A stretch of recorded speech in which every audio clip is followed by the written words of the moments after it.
makes me happy.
Put it underneath.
he's a Europe guy.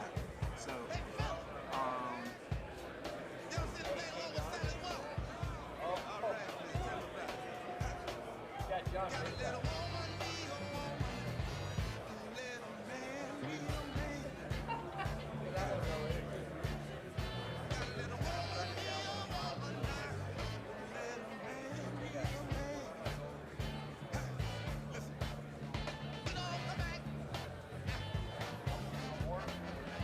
Ladies and gentlemen, please take your seats. The program will begin in 5 minutes.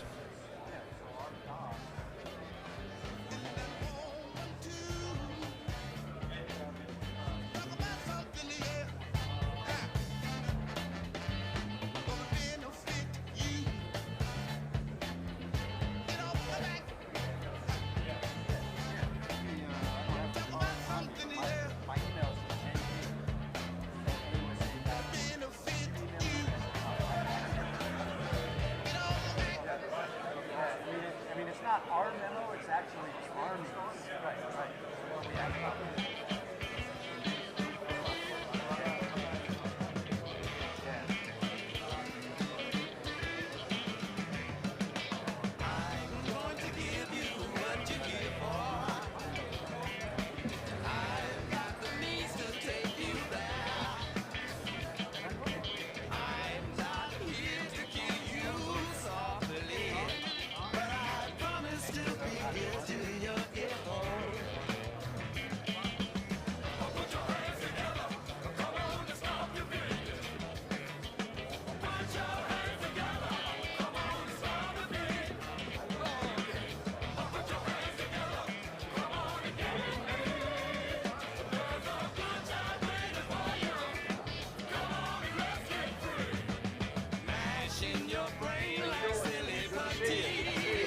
Yeah, how about you?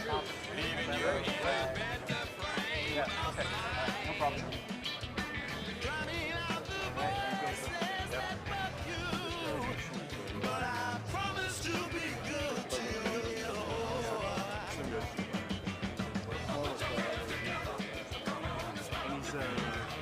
He's natural. Let's go.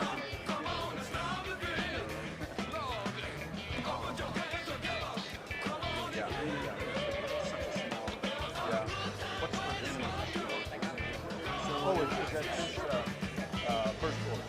No, Matt? no, that was yesterday. Oh, that was yesterday. Yeah, you went yesterday. It's the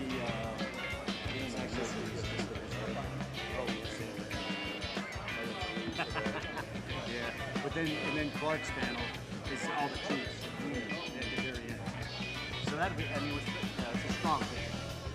But I think we're going to see after. Yeah.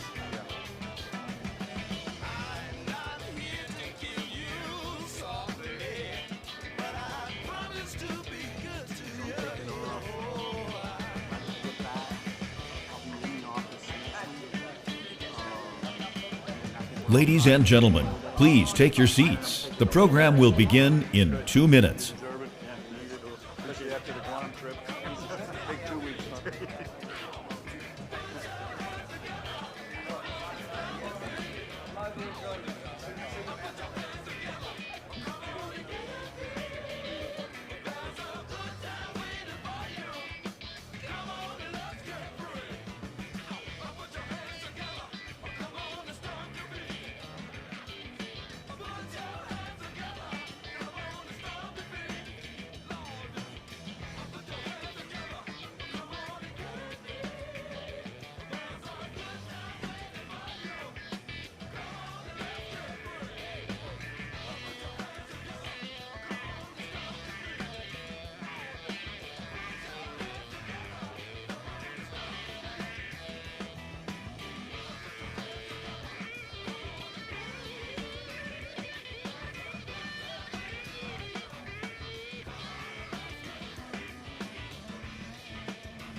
Well, good morning, everyone. Aloha. All right, one more time. Aloha. Aloha. All right, thank you very much. Thanks, and thank you for joining us here on our final day of LANPAC. Today's general session is sponsored by Govini, and the fantastic breakfast that you enjoyed this morning was sponsored by World Fuel once again. Please join me in thanking our sponsors.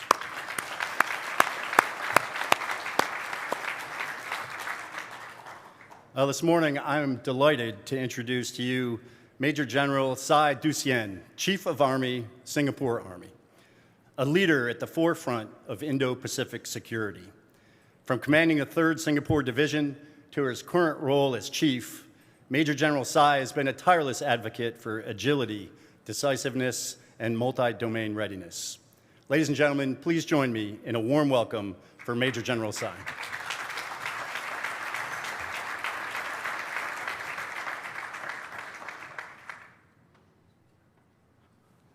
Thanks for the kind introduction.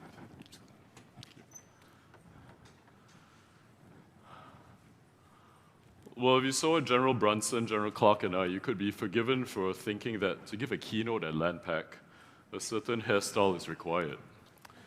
I assure you, this wasn't the only thing I did to prepare for today's speech. General Kim and General King, thankfully, also disproved this theory. The General Robert Brown, President and CEO of AUSA, my fellow Army chiefs and friends from across the Indo Pacific, ladies and gentlemen, aloha. Aloha. First of all, thank you to AUSA and to AUSA for hosting such a wonderful event here in beautiful Hawaii. LANPAC has an unparalleled and growing ability to bring together leaders from across the Indo Pacific, and it's always a great opportunity to meet up and to think collectively about the future of the land power network. This year's theme of prevailing through transformation and innovation is very timely. In an increasingly contested, uncertain, and dangerous world, it cannot be business as usual or more of the same. To stand a chance at prevailing in the next conflict, we must transform and innovate, not just once off, but continuously and enduringly. Failing to prevail is not an option, especially for the Singapore Army. Singapore is a city-state half the size of the island of Oahu, almost as large and almost as populated as New York City. We are located at the heart of one of the world's busiest maritime trade routes, and each one of these facts is a strategic vulnerability. City-states don't have a great track record of survival. Think of Athens, Sparta, Carthage, Venice. None of them exist today as independent states. Our lack of strategic depth makes Singapore a point target, and our reliance on free and open trade mean that we cannot decide to simply shut ourselves off from the world, nor completely control our own destiny. The Singapore Army must therefore be the final backstop to defend our country's sovereignty and independence. Our mission and our vision are clear, and they are enduring. To deter aggression, and should deterrence fail, to secure a swift and decisive victory over the aggressor. Of being ready in peace, decisive in war, and respected by all. But we need a guide to action. And so this morning I offer you 3 themes to spur your thinking about transformation. Being ready in peace demands that we are resilient. Can our soldiers and can our systems withstand adversity and disruption? More than that, can they emerge stronger? To be decisive in war, we must be dynamic. The ability to exploit emerging opportunities and to adapt at the speed of relevance. And to be respected by all, we need to be firmly rooted in the society we serve and in the partnerships that we forge. And this means engaging widely, deeply, and purposefully. These 3 themes inform our work in the Singapore Army, both in doing things better and in doing better things. And I hope you too will find them useful. Allow me to cover each of them in turn.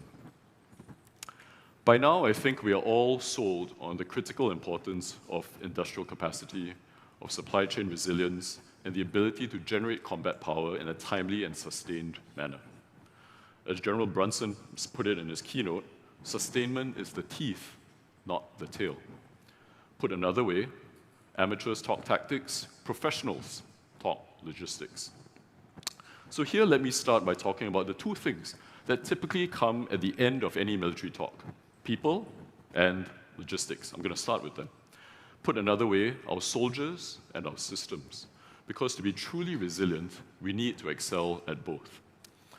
For the Singapore Army, resilience begins with our people. We need soldiers who are strong both physically and mentally. All the more so in an environment that is more complex and uncertain. We have therefore invested significantly in soldier performance. We set up the Center of Excellence for Soldier Performance in 2017, and we gave the center the task of making our soldiers fitter and more resilient. And since then, we have gone full steam with data-enabled training. We use wearable technologies and analytics to better understand soldier workloads, their recovery plans, and performance optimization.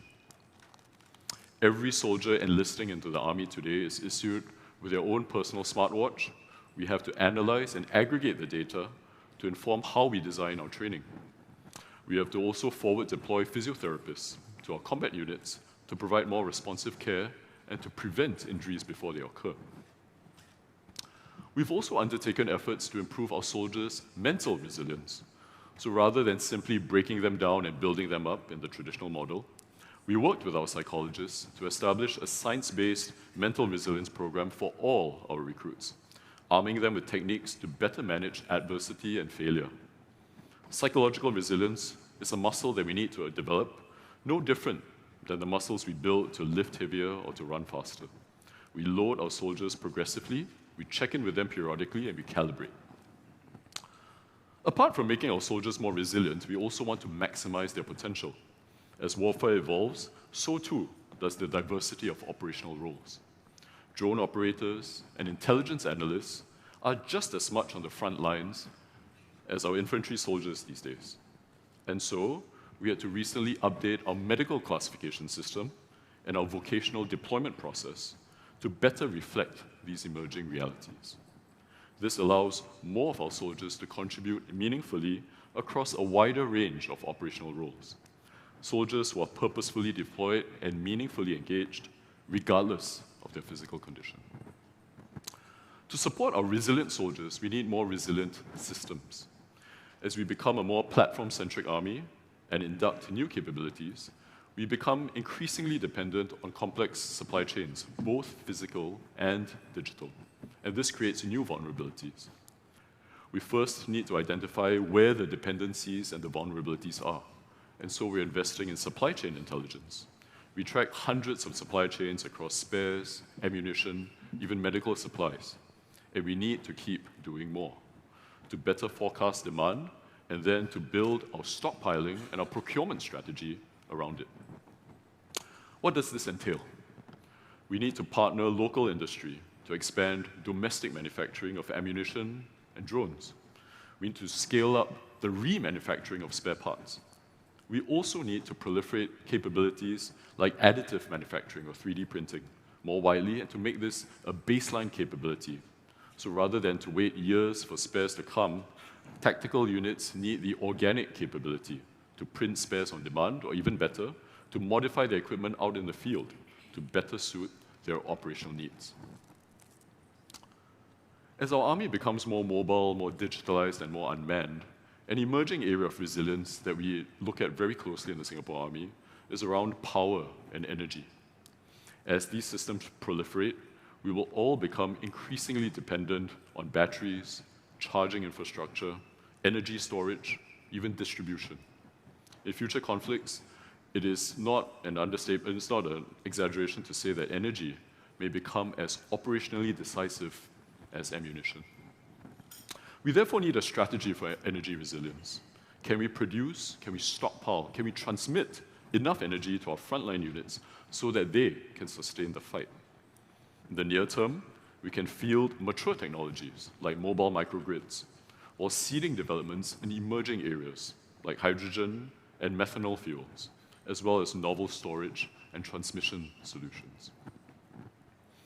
I've spoken about how being ready requires us to be resilient.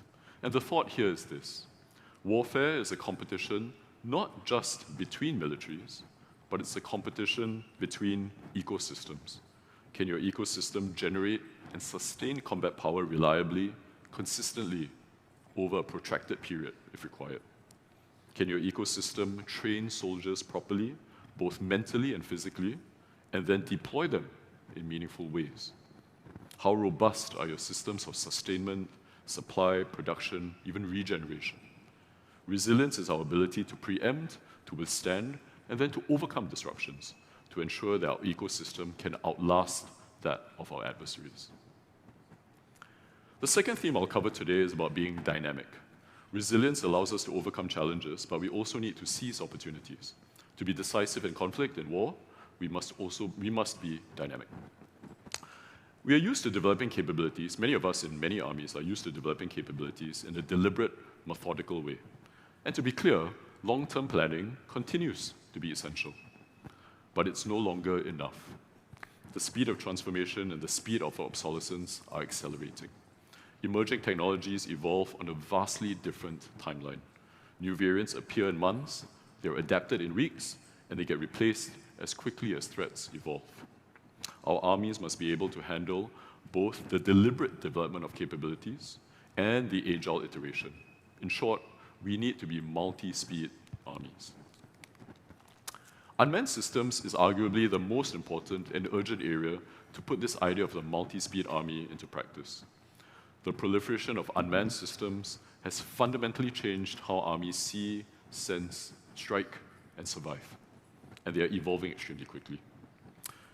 To drive the operationalization of unmanned capabilities in the Singapore Army, we recently set up the Unmanned Systems Command. Its mission is not merely to operate drones. Its mission is to accelerate adoption, to drive experimentation, and to challenge existing concepts of operations. Because the real disruption is not in the platforms themselves. These things become obsolete very quickly. They're commodities. More fundamentally, it's the change in mindset and organizational culture that is required to operationalize these capabilities effectively. So today, every new soldier in the Singapore Army undergoes drone training during their basic military training. And from this year onwards, we intend for every maneuver battalion in the Army to possess organic drone capabilities. We're also experimenting with new concepts for unmanned systems in logistics, in island defense, and in force protection. Importantly, we are asking ourselves not just how drones can support existing ConOps, but how they can fundamentally change them. Because transformation doesn't happen when new technologies are layered onto old thinking or old processes. Transformation happens when technologies force us to rethink our assumptions entirely. And this may be one of the most important leadership shifts required for modern armies, the need to cultivate a culture of continuous learning and an instinct to learn from any and every source, both internally and externally. No single military institution can innovate alone anymore. So we are working closely with industry, with startups, with universities, even with research institutes. Because the best ideas out there may come from a software engineer, it may come from a university lab, a startup founder, or even a young soldier who's experimenting at the tactical edge. The role of military leadership therefore changes. It becomes less about controlling innovation centrally and more about nurturing an environment where innovation can flourish anywhere and everywhere. Beyond building capabilities, our army needs to be consistently dynamic in training. As a peacetime army that is fundamentally based on a system of universal conscription, training is our lifeblood and it's a daily preoccupation for the Singapore Army. Every year, we enlist more than 15,000 fresh recruits. These are 19-year-old males, civilians who enter the military, and they don't enter by choice. Our army is therefore tasked with turning them into operationally ready soldiers in just 2 years, and then sustaining their readiness for another 10. The challenge compounds further when you consider the amount of space that military training requires and how land-scarce Singapore is. For Singapore, training innovation is not optional. And so we seek to maximize every training resource we have. We instrumentalize our training facilities so that we can maximize the training value that we can extract from a plot of land. The best example we have of this is the newly launched Southeast City. It's not just an urban training facility. Every building, window, road, tunnel, and elevator is instrumented, it's modular. This not only makes training more realistic, but it allows trainers to better measure performance, to generate insights, feedback, and learning for better outcomes. Second, we are doing more of our training virtually through simulation. Overcoming physical limitations greatly enhances both training efficiency and effectiveness. Soldiers no longer have to wait their turn for a piece of equipment or a platform to become available. They can be put through more challenging scenarios that would not have been possible or would have been too resource-intensive in the physical world. For instance, to hone our soldiers' immediate action drills and safety instincts when they're faced with contingencies. I've spoken about how being decisive requires us to be dynamic. And here's the thought I want to leave you with on the second point: to fall in love with the problem, not the solution. Some might assume that innovation and transformation are simply about adopting the latest technology and tools. They find a shiny new tool, and then they go about searching for a problem to solve. But that, to us, is just putting the cart before the horse. We must go deeper than that. Start with the problem. What's slowing us down? What's holding us back? What are the processes, the structures, the behaviors that must change? And then go looking for the solution with an open mind. It may be a technological solution, it may not. But let's be clear, this is not a technology challenge, it's a leadership one. The third and final theme I'll speak about today is the need to be rooted. Rooted in the society and the nation that we are part of, rooted in our relationships with friends and partners. The Singapore Army is at heart a citizen army. We literally draw strength from our society and our nation. Our combat power is directly derived from every able-bodied male citizen and second-generation permanent resident. In addition, our national servicemen, as we call our conscripts, are supported by their friends and their families and their employers, who give them the time and the space to serve. Our operational readiness therefore depends directly on the support, the trust, and the commitment of Singaporeans, and sustaining this model requires consistent effort. It's thus vitally important for our Army to be embedded in and to partner with all segments of society so that each generation understands why defense matters and believes that their service is meaningful. That's why we work continuously to give our operationally ready national servicemen the most purposeful training experience possible by increasing opportunities for new experiences like live firing, combined arms training, and overseas training, as well as operational standby duties. But being rooted also means engaging deeply with the wider community. We want to go upstream, meaning getting our units to partner with schools, to organize events in the community, to show them what the Army and what defense is all about. Our ambition is to partner with every single school in Singapore to them so that the Army's brand is a strong, positive one for all our youths. That's upstream. Going downstream, we are tightening our links with our alumni, people who have completed their service, but who, if we engage them well, can become strong advocates and ambassadors for our Army. We're also giving more opportunities for more groups in society to contribute to defense through the SAF Volunteer Corps. These are females, naturalized citizens who do not have an obligation of service in the way that we conscript. But, uniformed or not, they can contribute to our operations, and they do, in roles as diverse as physiotherapists, parachute riggers, and even security troopers in our camps and bases. But being rooted isn't just an internal matter. Armies must also be rooted externally in strong and lasting partnerships. As a small and open trading nation at the crossroads of global flows, Singapore well understands that our security and our prosperity are inseparable from the collective security of the wider Indo Pacific. And so we have always been, and we will always be, a firm believer in and a supporter of collaboration and exchanges with like-minded partners. I'm proud to call many of you in this room my friends and my partners. We have deployed in operations with you. We train extensively overseas, including here in the United States. We participate actively in bilateral and multilateral exercises across our region and indeed across the world. We share best practices, we co-develop new capabilities, we test doctrine and TTPs.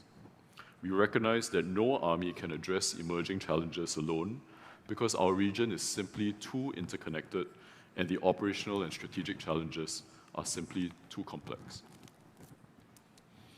I think it will be clear to everyone in this room just how powerful and precious our land power network is. This Indo Pacific community of armies, this LANPAC gathering, doesn't happen by accident. It's the result of years, decades even, of consistent, deliberate investment. Not just of time and treasure, but more importantly, of trust. General King, in her keynote yesterday, spoke about how important human connectivity and human relationships are, and I couldn't agree more. Trust is really the most powerful currency. It cannot be bought, it can only be earned. And even then, only with time and consistency. So let us stay rooted in our societies, rooted in our partnerships.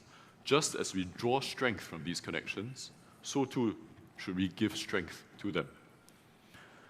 There's a saying that the best time to plant a tree was 20 years ago. The second best time is now. And so to conclude, allow me to summarize the 3 themes I've covered today, because after all, the military mind can only handle 3 points at a time. First, we must be resilient in both our soldiers and our systems.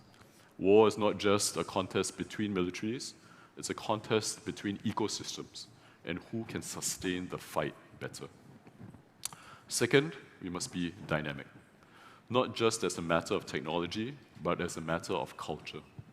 Leaders must cultivate a culture of continuous learning and the instinct to encourage innovation from every source.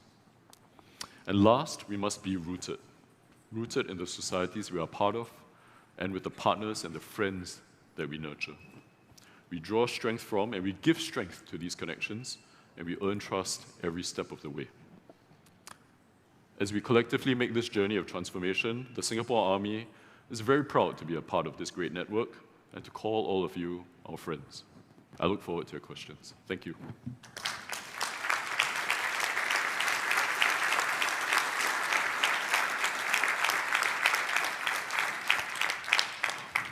Sir, thank you for being here. If it's okay, I'd like to ask the first question. Sure. You mentioned national service, which remains the foundation of Singapore's fourth generation model. But the technology and cognitive demands of modern warfare are changing faster than a 2-year conscript cycle can absorb.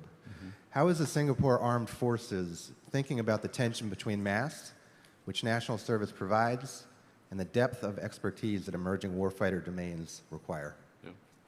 That's a great question, Amy. Thank you. I think first it's important to put our national service system into context because many countries, many militaries practice conscription.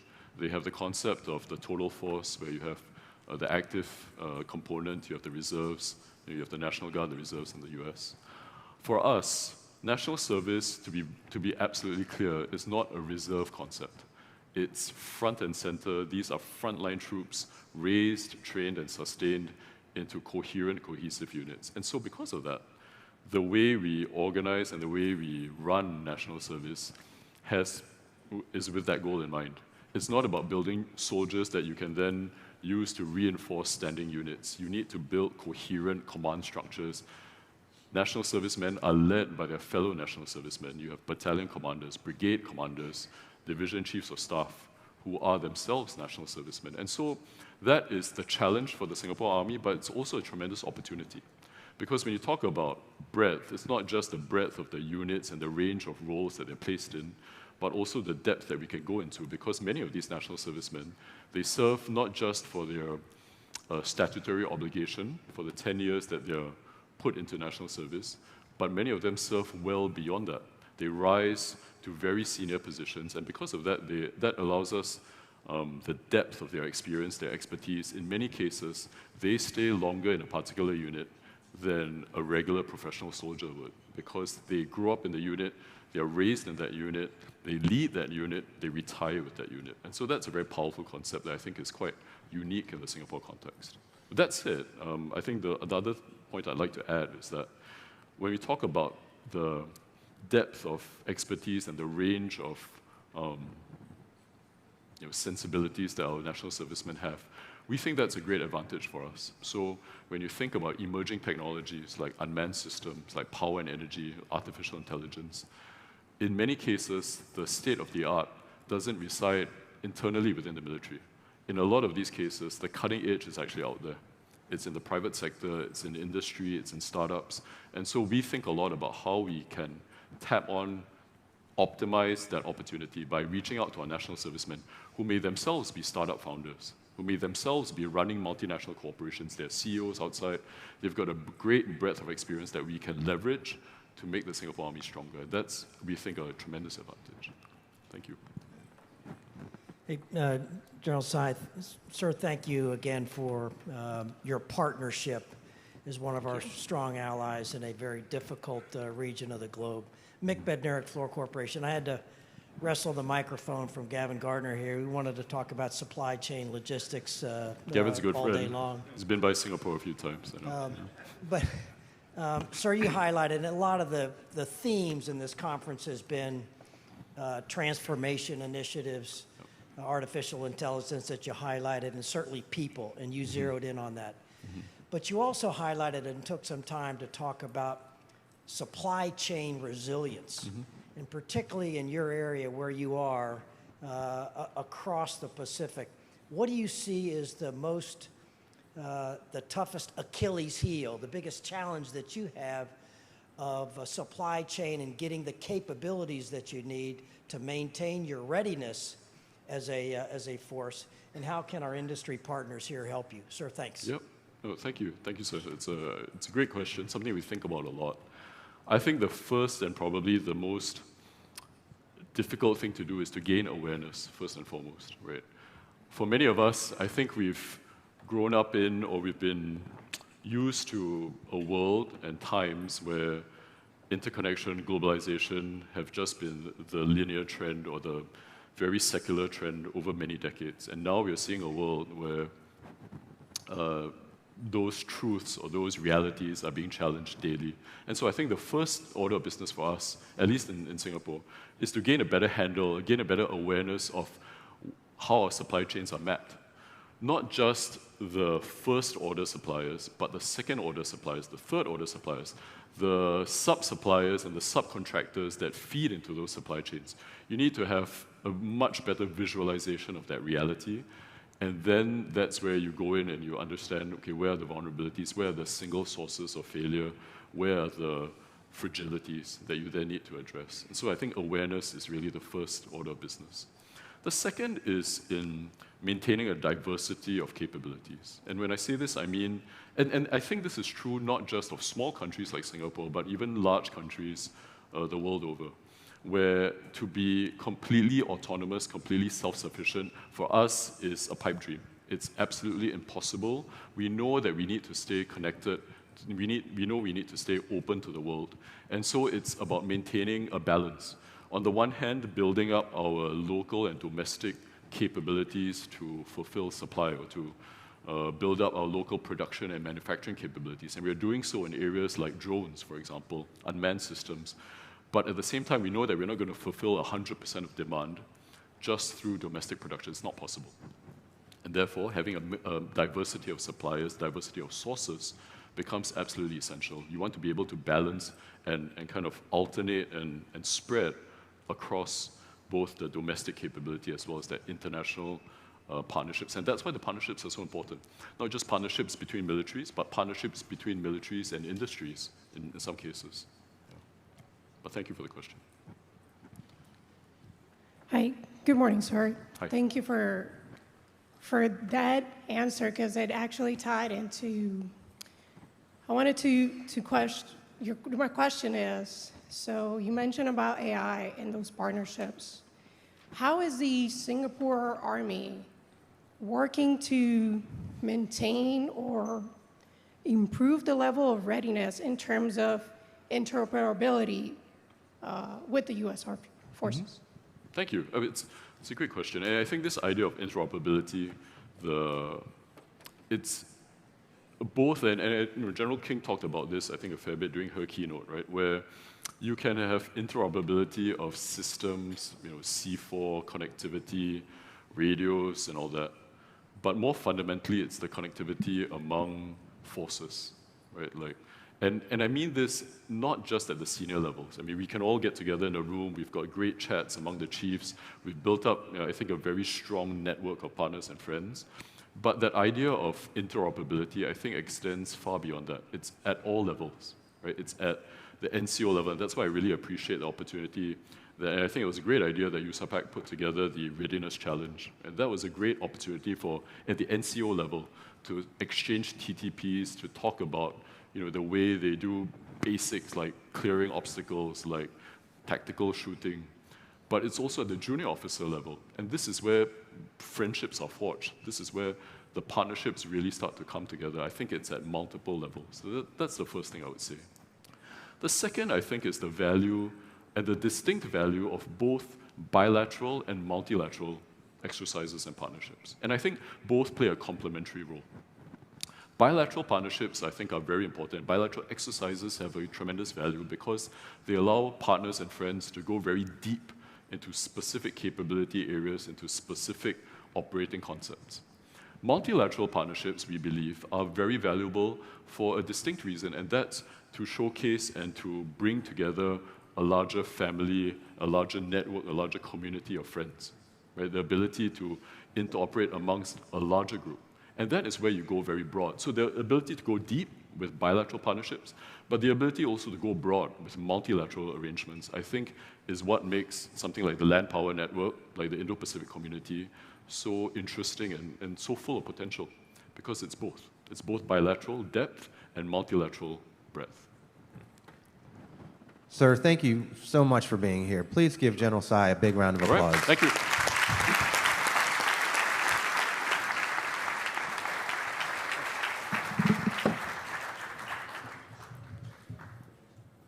Thank you, Major General Tsai, for that insightful presentation, sir. Thank you. We turn our attention to the total force concept with our next panel. It takes all of us, how regular, reserve, and guard forces are adapting to the contemporary environment. This section explores how we synchronize our diverse strengths to meet modern threats. We are delighted to have Major General Lance Akamura leading this conversation. Major General Akamura is a Deputy Commanding General for U.S. Army Pacific Homeland Affairs. He is a dual-track military police and strategic intelligence officer, as well as a certified nuclear counter-proliferation officer, sir, which sounds really smart. Among many other assignments, he has served in operations Provide Refuge, Joint Guardian, Enduring Freedom, and Noble Eagle. A distinguished military graduate from Brigham Young University, a graduate of Syracuse University, he has 3 MS degrees from Columbus University, the National Intelligence University, and the U.S. Army War College. Sir, the floor is yours. Thank you very much for that very overinflated introduction, sir. Thank you very much. Please have a seat.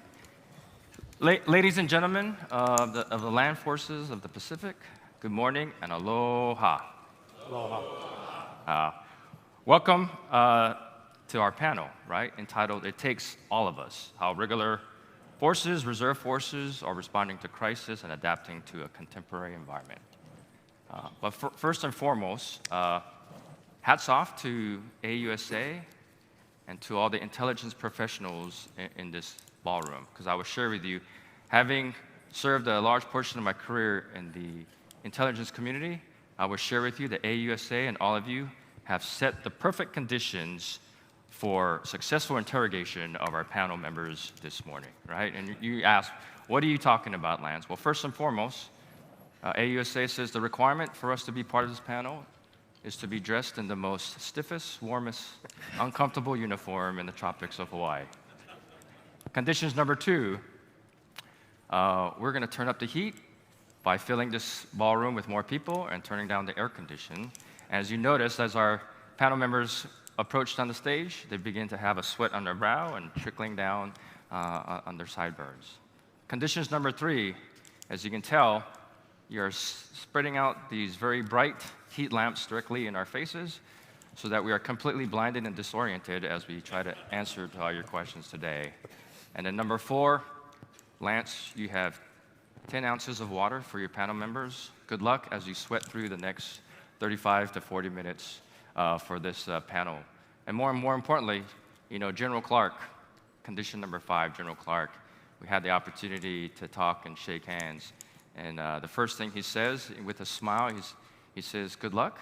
But what many of you don't know is General Clark has this talent for what we call Ranger telepathy, as he delivers a message into your mind. And then in his message to me this morning, as we were approaching the stage, he made it very clear. He said, Lance, you and panel number 5 are standing in between me and my ability to deliver a very outstanding keynote address to the audience this morning. So no pressure, but don't mess this up. And we call that cognitive dissonance, right, to keep the adversary off balance as we try to answer the questions this morning. But thank you very much for your patience. Thank you for being present here this morning. And more importantly, thank you for the panel members. The theme for LANPAC has been described as prevailing through transformation and innovation. And that's exactly what this panel is all about, right? There's no other pursuit, no other area that is more relevant than the opportunity to train, organize, and employ the total Army, to be able to employ the total force. And what do you mean by that, Lance? Over the last 2 days, you've had the opportunity to understand the multinational approach, with over 24 nations here, working side by side with our allies and partners to solve problems in the Pacific region. You've also had the opportunity to hear from Admiral Paparo, right? A Navy admiral who totally agrees and always propagates the thought that it takes the joint force. It takes a multi-service approach to respond to crisis in the Pacific region. What is not often discussed or presented is the multi-compo requirement to deal with the set of problems, the set of issues in the Indo-Pacific region. U.S. Army Pacific, over 107,000 soldiers assigned to the theater army. That is over 1/4 of the United States Army, the largest theater army for the United States Army. But General Clark will openly admit, General Clark, who actually served under a National Guard officer by the name of Gronick, all right, from the Pennsylvania National Guard, he will openly admit to you today that he cannot do it all by himself, even with over 1/4 of the United States Army in the Pacific. He cannot respond to crisis. He cannot actively and effectively campaign and deter. He cannot defend the homeland without the full complement of the United States Army Reserve and the National Guard. But the total force is not just a United States national concept, right? In the Pacific, it must be a multinational endeavor. Land power in the Pacific requires an interoperable network of regular, reserve, and National Guard across all allies and partners in the region. So whether we're responding to a natural disaster, or more importantly, projecting combat power to deter aggression, our success depends on our ability to leverage the strength of each service component. So that's what we have here this morning. We have representatives from our allies and partners, but more importantly, from all the full complement of the reserve, conscripts, militia, whatever you would like to discuss this morning. To my right, I would like to introduce to you a gentleman by the name of General Stephen Logan. He represents the National Guard. He is the Adjutant General for the state of Hawaii.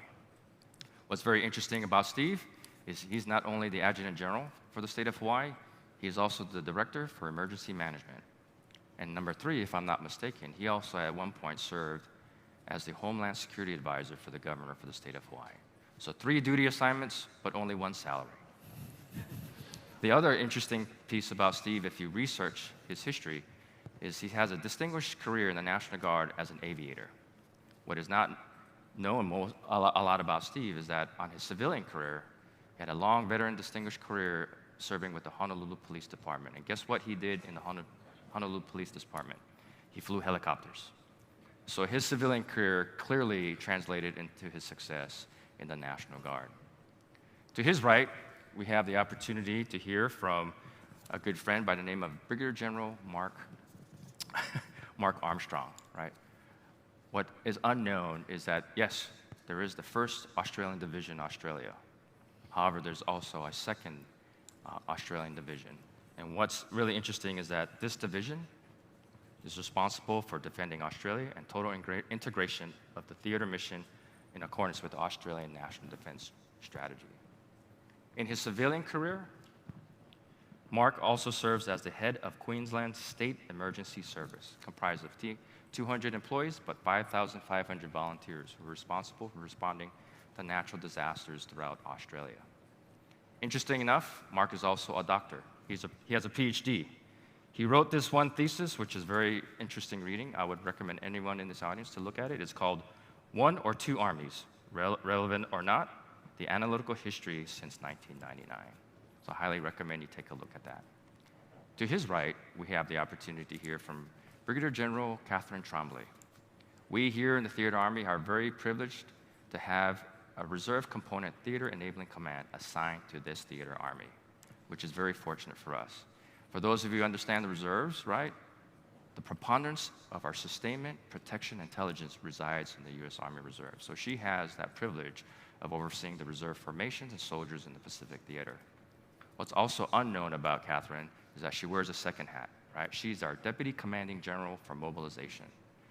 Why is that so important? Well, we can't talk about winning the war if we can't get to the fight. And so Catherine has that immense responsibility to overlook that process. And finally, to her right, we have my new friend, what a pun, yo, ni hao, is Colonel Dean Yik. He is the head of National Service Affairs from the Singapore Army. And of course, you just heard General Tsai talk about that, right? World-class national service model for all of us to follow. What's interesting for a lot of individuals, to include General Tsai, is that prior to me joining the Army, a lot of people think that my father was instrumental in me in joining the Army. What is unknown is that I served for 2 years. I had a chance to live for 2.5 years in Singapore. And my exposure to national service is what prompted me, influenced me, and motivated me to actually join the United States Army upon my return to the United States. So ladies and gentlemen, this is our panel members. I highly encourage all of you to take full advantage of their expertise and asking them as many questions as possible. But I get to start off this opportunity with the first and easiest question for this panel, starting from Steve, working all the way down to Dean. Ladies and gentlemen, I just need for you to articulate to the audience, why are you, and when I say you, why are you personally, and more importantly, why is your organization so important to national security and global peace and stability in the Indo-Pacific theater? So if you don't mind, Steve, we'll start with you. Oh, thanks, Lance. Thanks for that question. And you're not lying. The lights are pretty bright up here. Always hard to talk after Lance talks because he's so polished and articulate. But, I'll talk a little bit about the role of the National Guard and the role of the National Guard here within the state of Hawaii and the greater Indo-Pacific. A lot of people don't really truly understand what an adjutant general does, but I'm appointed by the governor. I sit on his cabinet. I'm the commander of the Hawaii National Guard. We talked about my emergency management roles, and there's a distinct responsibility there. Just yesterday, I sat at the governor's table during his cabinet meeting, and every Thursday I sit with Admiral Paparo at Indo Pacific during his update briefings. So I get a very good picture of what's going on within the state, within the counties, and within the Indo-PACOM AOR as a whole. The complexities that are facing the world today require a very joint and integrated approach. And what we used to focus on with the National Guard was our federal mission, which was to fight and win America's wars in either the Army or the air domains, or secondarily was to prepare for any kind of natural disaster. Well, right now what we're focusing on is the consequence management piece of a natural disaster, but applied to a non-natural disaster, or something that might resemble homeland defense. And so we regularly integrate with USAPAC and the TJ Flick to make sure that we can be that integrated partner. I'm predominantly a part-time workforce, so maybe about 28% full-time, about 72% part-time soldiers and airmen that have jobs on the outside. They're either policemen, they teach in schools, a variety of different skill sets. And so they bring that skill when necessary, but they have to be mobilized, they have to be activated, and of course they have to be trained. And so our uniqueness is this relationship we have. In Hawaii, we have 4 counties. This is one county, the city and county of Honolulu, with a mayor, police force, a police chief, a fire chief, emergency management, and of course, ambulance and healthcare support. Just recently, we had the Konono storms that struck a variety of aspects of the state. A lot of flooding here, a lot of displaced personnel, and we were able to activate and respond to that. And it's that relationship that we built at the county level that enabled us to be truly responsive, not to overuse that word. In order to be responsive, we have to be able to anticipate needs, posture, organize, train, and equip accordingly, and we have to develop that trust, much like what was brought up with our opening remarks today. And then we're able to convey that throughout the federal system into the greater active Army or Indo-PACOM itself. So I think that's where our greatest strength here within the state of Hawaii. Thanks, Steve. Good morning, sir. Thank you for the invite, and thank you to the organisers for including such an important topic.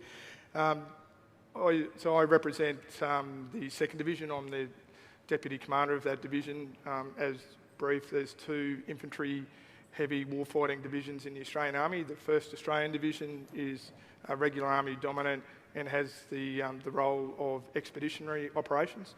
The 2nd Australian Division is reserve predominant and has that worthy and important mission of homeland defence as our main effort.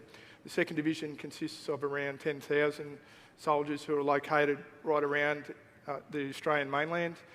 There's about 120 different locations from which we train and are prepared to stage operations from.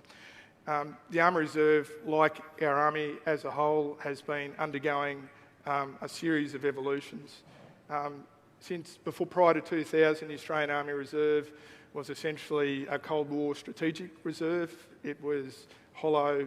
It was essentially a separate entity in many ways, and it was under-resourced.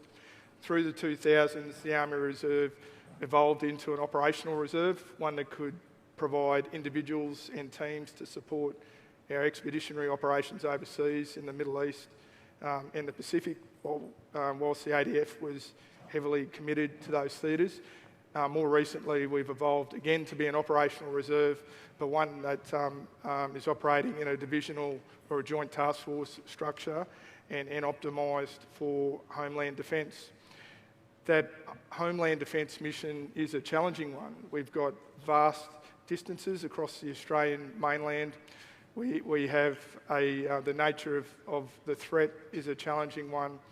We have remote and isolated communities and infrastructure, critical infrastructure, that will be tasked to protect or support the protection of. We are also expected to be able to support and enable other things happening through that AO in a wartime scenario, including supporting and enabling integrated air defence, supporting and enabling logistics operations, supporting and enabling long-range precision fires, and also supporting and enabling within means the coalition and allied forces that are likely to be transitioning through the northern areas and possibly fighting from bases in the northern areas of Australia. That's quite a challenge for my organisation and our 10,000 reservists. To do that, we've been evolving and we're seeking to take advantage of or develop home ground advantage from living and being present in our communities. We seek to leverage the skills and within our reserve workforce, which come from all walks of society, and importantly have key relationships with our local, state, federal government, with industry, and with our communities, particularly in the far north of the state. So we've had a series of initiatives in order to further that, to develop that home ground advantage so we can fight and win that next war. Sir, thank you for the opportunity to sit the panel today. For the 9th MSC, I'd like to highlight its role supporting the Theater Army, which I think is very unique for an Army Reserve Command. We are the only one-star command that is theater assigned to USRPAC, and that gives us the ability to provide critical capabilities in both the 1st and 2nd island chain. And when I say we're in the first and second island chain, I mean that my soldiers actually live and work in places like Hawaii, American Samoa, Guam, Saipan, Japan, Korea, Alaska, and also I have formation in JBLM. And not only that, but my reserve centers are forward. So that means when the Theater Army needs critical capabilities that the Theater Enabling Command, the 9th MSE, can provide, they're already forward. I don't need to get them from CONUS. I don't need to coordinate transportation. We can respond immediately and provide support to the Theater Army when we're called. And I believe, that's the critical enabling quality that the 9th MSE brings to the Theater Army to be able to fight. Thank you. Hi, good morning, sir. Thank you for the invitation for us to be here to share the Singapore perspective. I support the Chief of Army in the design and implementation of national service policies. He's covered most of the main points, but I'll elaborate on a few themes. Firstly, size. So Singapore is really small, total resident citizen population of just above 4 million, 700 square kilometers in size. So we don't have the people and the luxury of time to have a large regular army. So therefore, our founding leaders decided to implement universal conscription in 1967, 2 years after we gained independence. This allowed us to raise a citizen army. And we do this in two main parts. We spoke about 2 years of full-time conscription. This allows us to bring in regular servicemen, train him to basic and battalion competency. At the end of the 2 years, we assign them to operational units. And they transit to what we call operationally ready national service. And they continue to serve with us for the next 10 years. We call these soldiers back once a year for up to 2 weeks to update them on their skills, to evaluate them on their competencies, and we also place them on mobilization manning throughout these 10 years. So this allows us to have a rather large army sustained by the citizens. Yeah, thanks for that comment. In my research with Dex and Dean here, I learned that over 95% of the Defense Force resides in their conscription, right? So the only 5% of the Army is active component. So the idea of this national service that has been expounded upon over the last half an hour is extremely important. Knowing full well, I thought in the United States Army, knowing full well that the United States Army, over 53% of it resides in the reserve component. I thought that was pretty significant until I visited Singapore, knowing 95% of their armed forces reside in the conscription, or we would often confer as the reserve component forces. Well, that, ladies and gentlemen, was a softball question to our panel members. We're going to start getting more difficult in some of these, but more importantly, I've heard the term Homeland Defense mentioned several times here from our panel members. So I'm going to throw the first complex question to you, Steve. Knowing full well that we have a national defense strategy that addresses Homeland Defense. So the question for you, Steve, is in a complex Homeland Defense environment, how does the National Guard leverage its unique command structures and relationships to effectively protect the state of Hawaii, the homeland, but while simultaneously supporting Admiral Paparo, Indo Pacific Command's strategic posture? Thank you, Lance. That's a good question. So let me just clarify that the Hawaii National Guard is made up of both Army and Air Forces. Our Pacific Air Forces are what we call integrated into PACAF or that command structure with the types of aircraft that they operate. Some of them are what we call TFI or Total Force Integration, in which they train regularly, and some are standalone like our tanker units. On the Army side, we have an Infantry Brigade Combat Team, which is very similar to what the 25th Infantry Division has. What we've been experimenting with most recently is what is the best command structure to be able to respond to the complexities in a homeland defense or crisis or conflict scenario. And if you go back in time to the early 2000s, where there was a massive hurricane down in the southeast United States called Hurricane Katrina, what came out of that was a concept called the dual status commander construct. And it was and the impetus was to create not so much unity of command, but unity of effort between dissimilar type units. And as you may or may not know, under United States Code Title 32, that's the authority by which the National Guard operates. And United States Code Title 10 is what the active component forces operate under. Under this dual status command construct, we're able to put an officer in charge that has special authorities, and they're able to command both of those structures for what we call unity of effort.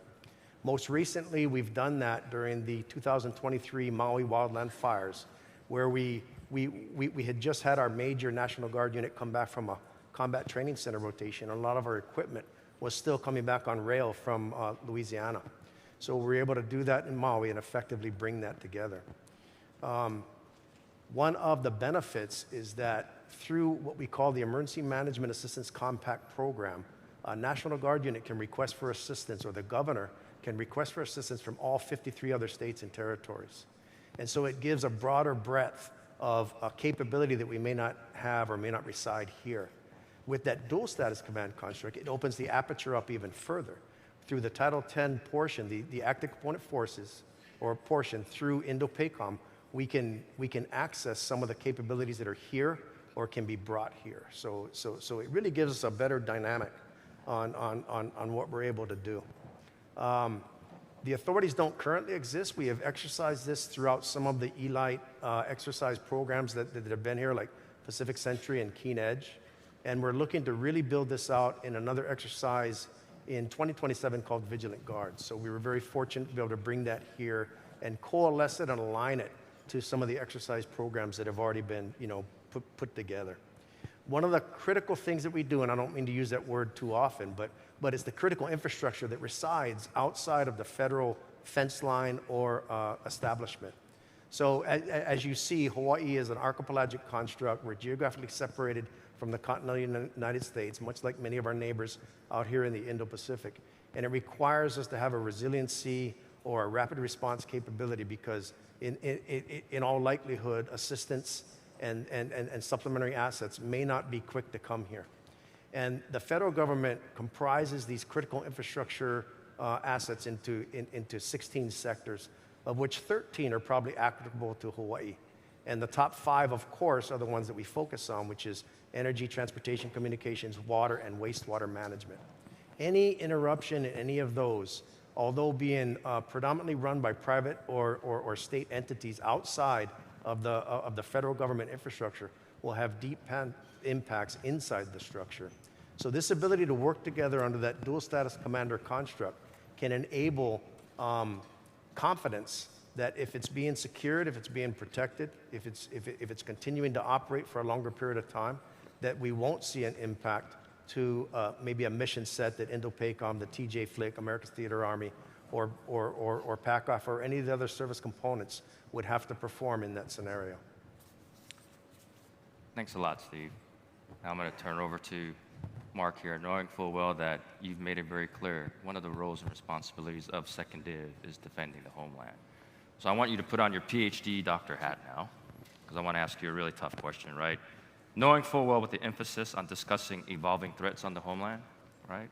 Whether it's population polarity, disparate influence, and information operations. The question really is, how can the reserve forces evolve to address the developments in homeland security contexts? Thanks for the question. So, yeah, the threat is, how we define the threat is an important one. And as we prepare our soldiers and officers, the threat is unlikely to be enemy soldiers arriving in landing craft to our homeland. The threat will come to us in the grey zone. It'll come to us in unexpected and novel ways. It'll come at us quickly and with many things happening at the same time. That's the environment that we need to be prepared to operate in and prevail in.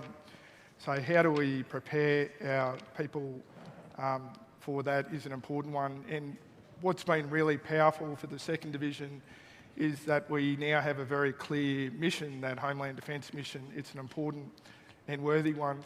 And associated with that is the idea of rehearsal. And we've heard about rehearsal a lot during the preceding sessions in this conference. For us in the 2nd Division, that rehearsal is every training activity. It's every time our forces leave one of our depots or bases. We're in our area of operations. We're rehearsing for that eventuality. In terms of preparation, it's not only what we own in the division, it's how we leverage the capabilities that will be present in our area of operations, including the civilian law enforcement, including the civilian industry and corporations. How do we have the relationships, the understanding and the trust with those that we can facilitate, enable, enhance what they're doing and operate in a way that we're cooperating and not trying to do it all ourselves, so that those relationships become really critical. And an advantage of our workforce is that many of our people also work in those organisations. So yeah, we're not alone, we're not just the Army team, we're the whole of nation team in this endeavour. Thanks a lot, Mark. I'm going to transition over to Catherine, right? And I think one of the interesting things that General Trombley had brought up is that her span of control for the 9th Mission Support Command throughout the Pacific is vast and wide and quite large, right? From Hawaii to American Samoa, all the way to Guam and the first island change. That's quite a responsibility. So the question for you, Catherine, is what actions are you and the 9th MSC taking to keep pace with the Army's transformation initiatives? Thank you, sir. So the 9th MSC, we'd like to believe we're running parallel as best as we can. And with that, I mean that we had to do a deep dive into all my direct reporting units and look at their force structure. We don't, some of my formations are 101 formation in the Army Reserve, meaning that they don't go through the natural progression of the force management cycle to go through an update. And so what that means is I have legacy structure within the 9th MSC that could potentially be maybe 10 years old. With the recent events of the 9th MSC being a sign to the Theater Army, we now have to take a more operational look at the theater and how do we contribute key capabilities to the theater and where do those key capabilities lie. So all of my formations have been going through CMP, change management plan actions, to look at just even getting the structure right. And then once we get the spaces right, then we have to then look at what's the equipment looking like and how do we modernize and get into like the NAGRIA venues where we can ask Congress for additional money that's not coming from big Army to help the reserve component get up to par in modernization efforts. And most of these changes, unfortunately, they're going into TAA 2933 actions. So it's still an evolution, but we lean forward and we are doing the best with the full-time support that we have, placing them in positions and giving them those roles and responsibilities to start actioning now. And then, one of the things that we can talk about today, because it was a previous MTO change, is the legacy hospital unit. So my 1984th, which is a TDA backfilling tripler hospital, is now in the process of evolving to 3 MTO formations and 3 TDA formations that we think will better fit the critical care that's needed in the theater. Thank you for the question, sir. Thanks. For you, Dean, your Chief of Army literally took 30 minutes to elaborate on how you're best organized and trained, right, to be ready to respond. So my question for you is, understanding that the Singapore Army is primarily a conscript army, how is the Singapore Army organized to mitigate the challenges posed by today's contemporary operating environment? So, thank you for the question, sir. So I spoke briefly about how we generate the units. So 2 years of active training, 10 years as operational units, coming back once a year. And this is supported by a very, very strong and robust training system. We have what we call training institutes across the Army. I'll use infantry as an example. The Infantry Training Institute is responsible for type and task training for all infantry units. So he is able to see the unit through the 2+10 and understand where his gaps and design training to help close those gaps. He is also able to look across all infantry units and help ensure consistent standard across all our units. So this allows us to, over the 12 years, help to improve each and every unit so that they can maintain a very high level of operational readiness. My boss spoke briefly about this as well. So we have our units all led by national servicemen. So the unit commander, the company commander, the platoon leader, the section leader, they're all national servicemen, and they follow the unit through the 2 + 10 years. So it's a lot easier. The trust and the morale is there. It's a lot easier for the soldiers and the commanders to come back, jump right into it, and fulfill the training and the mission outcome. Thanks, Dean. I appreciate that response. I'm sure your boss is grading you on your response right now to make sure you're following policy. Hey, real quickly, Ash Collinburn yesterday during the campaigning panel made it very clear that one of the ways we succeed in campaigning is persistent presence, right, in the theater. One of the great things I have learned in my career here is this thing called the State Partnership Program that the National Guard implements throughout the globe. And that enables actual persistent presence and continued relationships with partner nations. So I'm going to pose my question now to you, Steve. Right? How has the National Guard cultivated its robust state partnership program with the Philippines and Indonesia? And what are the key priorities that makes these partnerships a model for security cooperation in the Indo Pacific? Yeah, thank you. So as stated, we have a state partnership program relationship with both the Republic of the Philippines and Indonesia. The Philippines is our longest running state partnership program within the Indo-PACOM AOR. We just celebrated its 25th anniversary, and we share that partnership with Guam. And you cannot misunderstand or misstate or understate the geographic proximity that Guam has to the Philippines, and also the Filipino-American construct that's in both Guam and the state of Hawaii. So that partnership grows rather quickly. It turns into the trust that I talked about on the previous question, and that interoperability. And it's not a one-way street. We actually learn from each other on a variety of different planes. I'll give you one example specific to the Philippines. Is they purchased a new type of aircraft, a Sikorsky Black Hawk variant, which is the S-70I. We think it's very positive, gives them a lot of greater capability. It resides under the Philippine Air Force, not the Army, so a little bit different from how the Army does business. And that maintenance package that they purchased, we helped to accelerate that because we had flown the variant of the Black Hawk from the A to the L to the M, multiple deployments and applications to disasters and wildland firefighting and stuff like that. So we were able to streamline some of the civilian maintenance manuals that were purchased, and then shown them some best practices, demonstrated some wildfire fighting techniques, loaned them some slings, and they were able to implement that quite rapidly with a wildland fire that occurred in this area near Manila Bay. But it's not a one-way street because they've been flying helicopters as long as we have, different variants. And so we just now recently started commingling our crews to kind of share that expertise that they have with us. And we're looking to expand that program even further. In the Philippines, they have a very large reserve component force also. And so we do a lot of engagements or OAIs with the reserve component, but also with the active component. And kind of the goal that we have right now is, I talked a little bit about our Infantry Brigade Combat Team and its relationship. It has a training relationship with a National Guard division, but because the 25th Division is right here on this island, we cannot ignore that capability, and to be able to inculcate that into an exercise on the Philippines, and that's already set for future year execution. But we also work with their active component forces.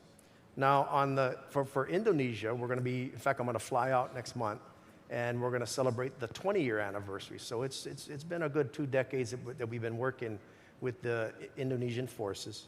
We're trying to stress to them the whole of government approach. I talked a little bit about Hawaii being the archipelagic construct, so island state, broken up, geographically separated. In orders of magnitude, we're very small compared to the 7,000 islands in the Philippines and the hundreds, or if not thousands, of islands within Indonesia. What we share is a common threat pattern, though. Wildland fires, all three. Typhoons, tropical cyclones or hurricanes, all of that. Earthquakes, volcanic activity. We actually activated that dual status command authority in 2018 when Kilauea was erupting, and we're currently monitoring episode 47, which is occurring as we speak. And then, of course, no lack of the other similar natural disasters. And then we do an annual exercise with Indonesia called Super Garuda Shield, and we play a role in that, but it's really all over the country, and it's not just the National Guard, it's active component forces.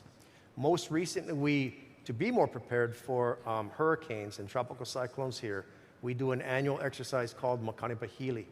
And so the civilian variants for both the Philippines and Indonesia, their FEMA-like structures, civil defense and BNPB, came and participated in that exercise, and we're going to send some folks to then go during Super Garuda Shield and build that out even further in the effort to bring it into that Vigilant Guard exercise in 2027. Also in Indonesia, we have an air refueling squadron here with the Hawaii Air National Guard, and we were able to afford them the certifications by which they can now aerially refuel themselves and also allies and partners to help them in that region. So, you know, from natural disaster, civ to civ, to building out their military mill to mill, I think the state partnership program is vast. And it's not just us.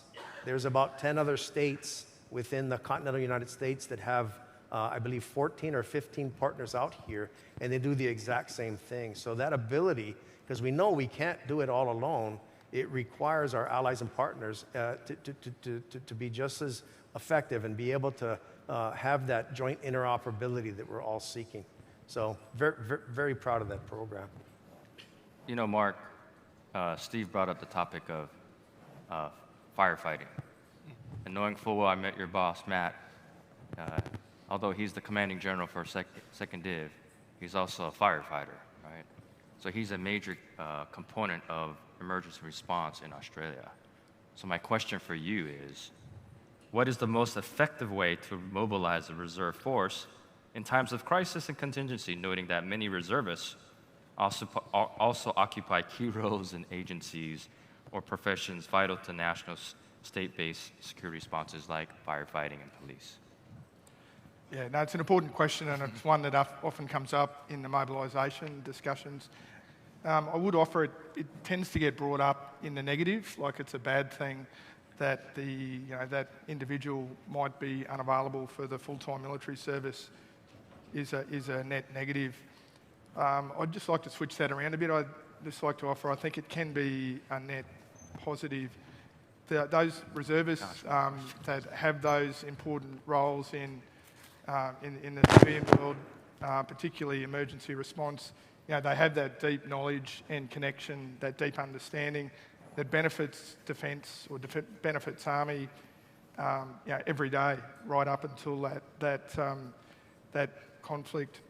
So, it really goes to that relationship part in our preparations and rehearsals. In the event there is a mobilisation, yes, some of those will be required for essential services. And in the 2nd Division, we plan for that. We allow for that. We allow planning estimates for what that effect might be so that we account for it. But I'd offer even on mobilisation, that benefit of having our reservists in those important positions continues to benefit even after mobilisation, because they'll have a deep understanding of what the military is seeking to do in that event of war and conflict. The other part is that they're also likely to be able to continue their part-time service so that they'll continue to provide a benefit. So I think on balance there is a net benefit. We just need to allow for it. Well, you brought up a really big topic with regards to the challenges of mobilization. So I'm going to turn to Catherine, who oversees our mobilization process, right? And so for you, Catherine, what is the 9th MSC's view on mobilization in the Indo Pacific? And what is the command doing to deliver capabilities at the point of need? Thank you, sir. So the 9th MSC sees the key element is speed is everything. As I mentioned, we are forward already in the theater. And so we look at the problem set as how do we mobilize efficiently and effectively and communicate to the commanding general what risk he will assume when he mobilizes the reserve formations in the theater. So with that, we looked at what are the absolute priorities that we need to do as a reserve formation, and that's SRP 1 and 2, weapons qualification, and getting our external evaluations. And that gives the commanding general a good look at what he's going to turn on in terms of a Compo 3 asset to be put into the fight or to be put in for Homeland Defense or DISCA, whatever the mission set would be required for the 9th MSC. And then being, as you mentioned, sir, the DCG MOB for the theater is just really understanding the uniqueness that comes with being geographically dispersed, not having the luxury of being CONUS with all the MFGIs, the First Army support, the typical mobilization support forces that we are all accustomed to.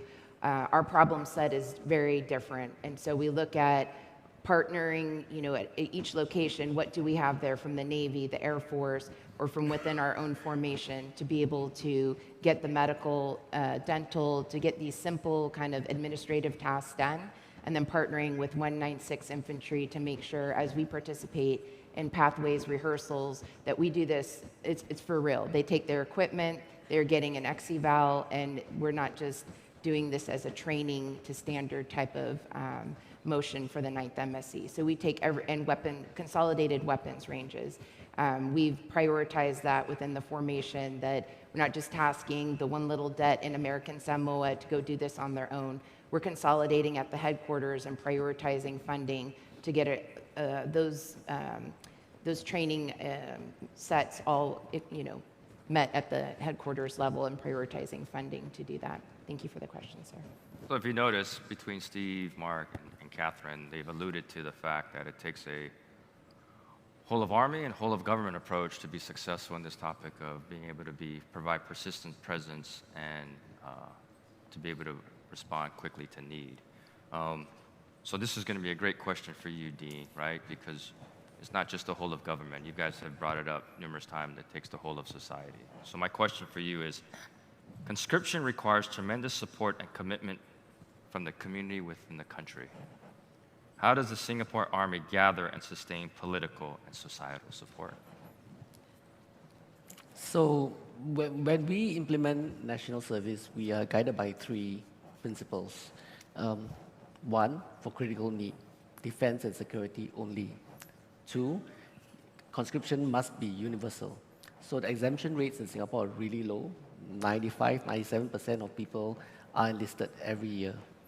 And 3rd, conscription must be equal, meaning everybody, regardless of your race, religion, socioeconomic background, must serve the same.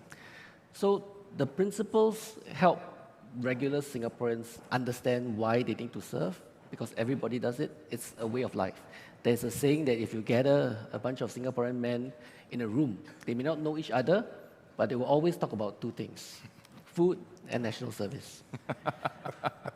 So it helps. But that being said, we recognize that it is very important for us to continue to get support, not just from our servicemen, but also from community at large. So we do 2 things. So for the first part, making sure that our servicemen undergo efficient, effective, and purposeful training. In the last few years, we have undergone tremendous digital transformation for NS processes to make sure that we only call people back for the amount of time that we need them, and that the time with us is gainfully employed. On the other end, to engage with society at large, we have gotten our units to go out there. We work a lot with the schools. My chief spoke about having a unit tagged to every single school. We get our national service units to go down to do school engagement as well. Every year during National Day, we invite all primary 5 kids, the entire cohort of Singaporean children comes in to attend National Day, and a unit is assigned to them to explain to them why we serve and why they need to serve. And this works both ways. It helps to explain to the students why they need to serve. It also makes the national servicemen feel good and feel proud about what they do. We run a lot of family day activities. We invite parents for enlistment. They get to visit the camp. They get to visit the barracks. We invite them for graduations and all the milestone events that the national serviceman goes through when he serves. So we always say when a guy serves national service in Singapore, his whole family serves together with him. Thank you. Thank you very much.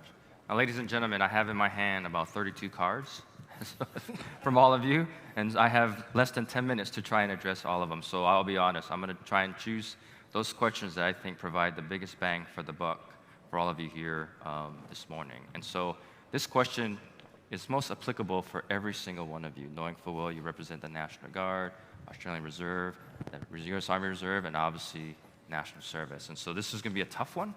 I love it. It all has to do with this concept of multi-domain operations, right, which is the premier way we're now thinking about how do we succeed in the Indo Pacific theater. So starting with you, Dean, I'm going to start with you, and we'll work our way back here, right? What is your top priority for implementing multi-domain operations within the reserves or conscripts over the next 18 months? Okay, I must caveat this by saying that I'm not really responsible for the operational outcome of the training. Yeah. But how we do it is that whenever a new operational concept is introduced in the Army, it goes back to the fundamental training system.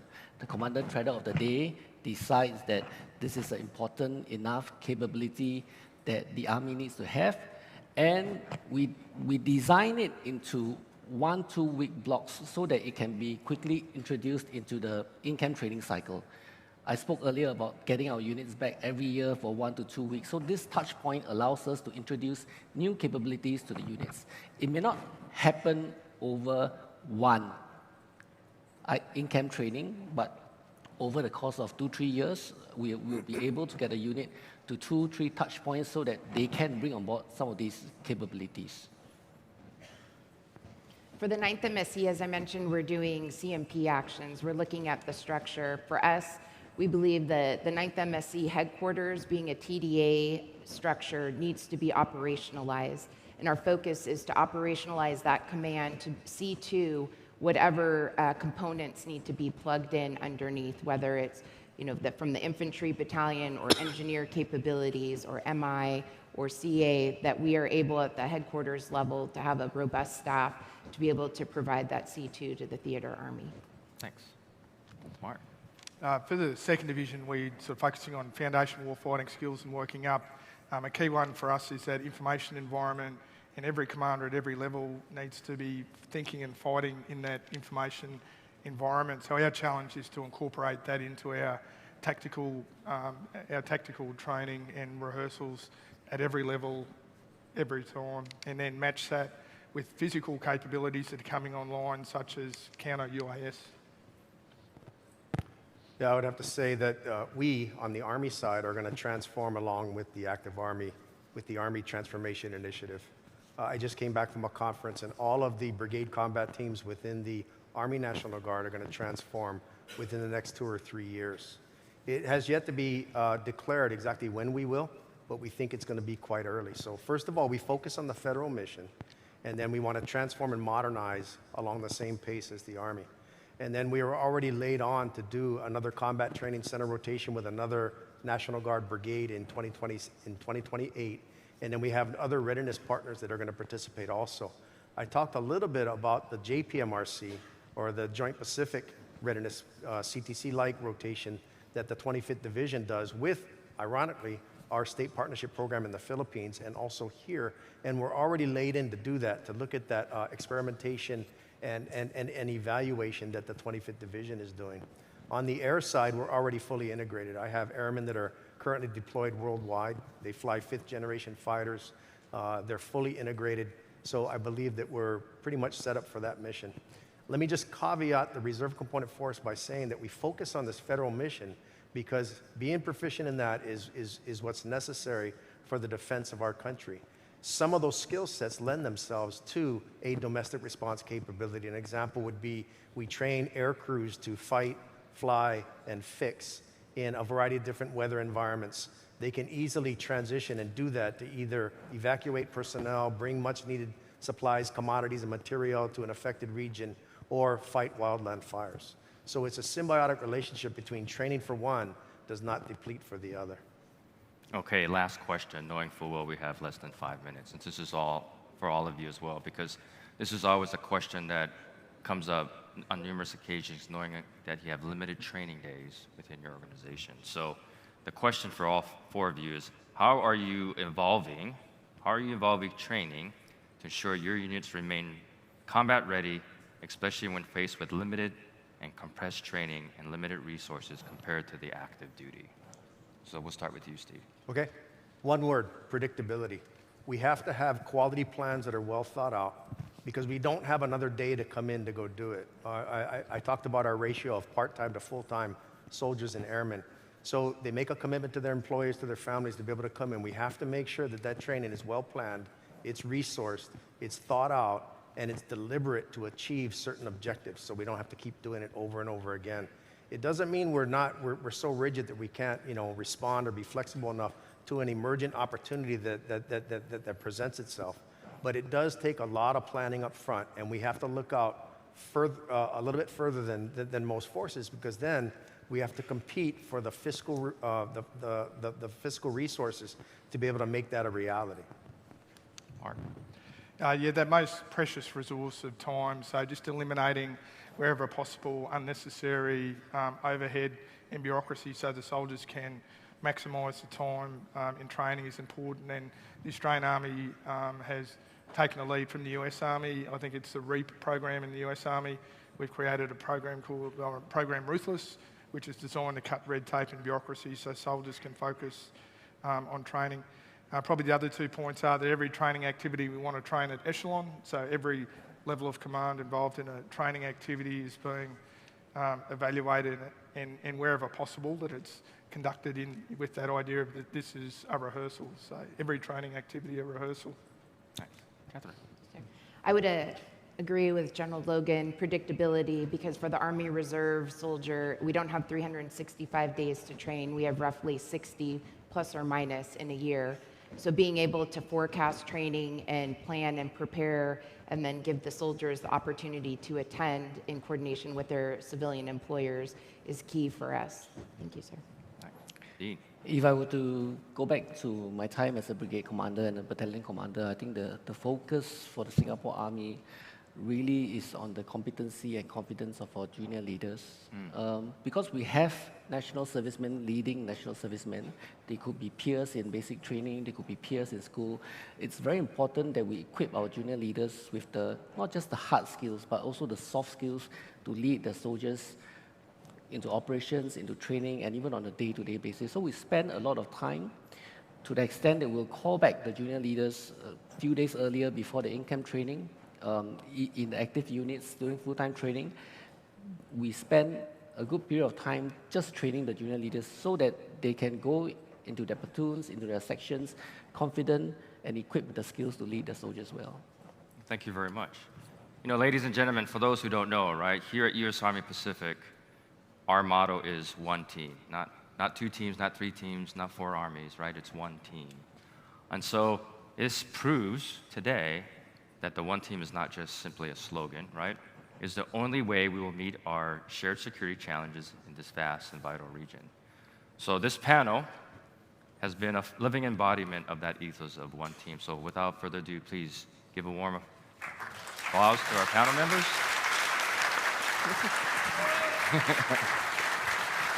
and please enjoy the rest of LANPAC and enjoy Hawaii. Aloha and mahalo. Thank you. What a great discussion. Great way to kick off our 3rd and final day here in Hawaii at LANPAC. Please give our panel another round of applause.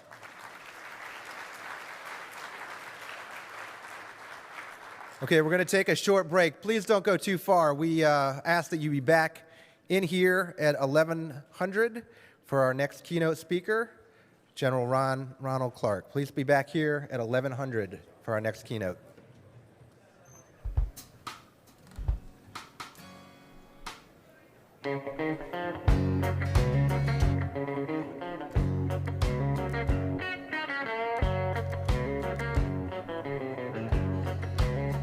I won't be round this old town.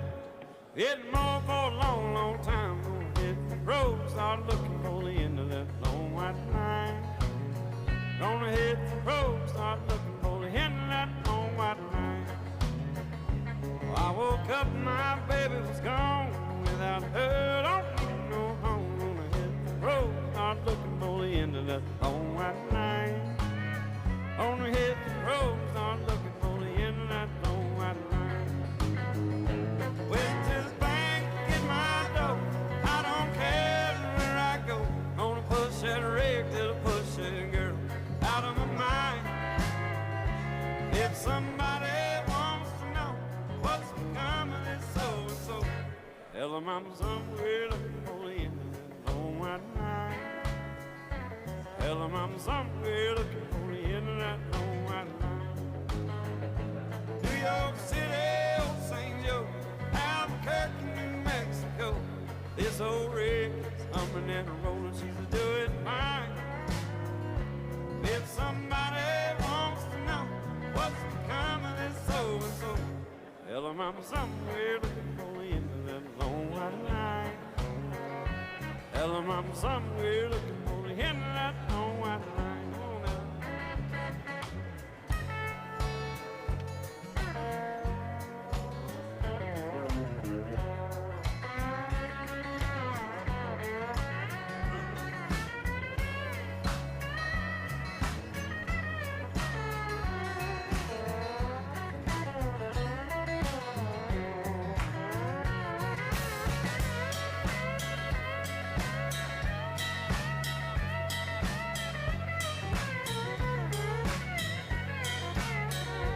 New York City, old St. Joe, Albuquerque, New Mexico. This old rig is humming and rolling, she's doing fine. If somebody wants to know what's become of this so-and-so, tell them I'm somewhere looking for the end of that long white line. Tell them I'm somewhere looking for the end of that long white line. I won't be round this old town anymore a long, long time. Gonna hit the road, start looking for the end of that long white line. Tell them I'm somewhere looking for the end of that long white line.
Sometimes late when things are real and people share the gift of gab between themselves.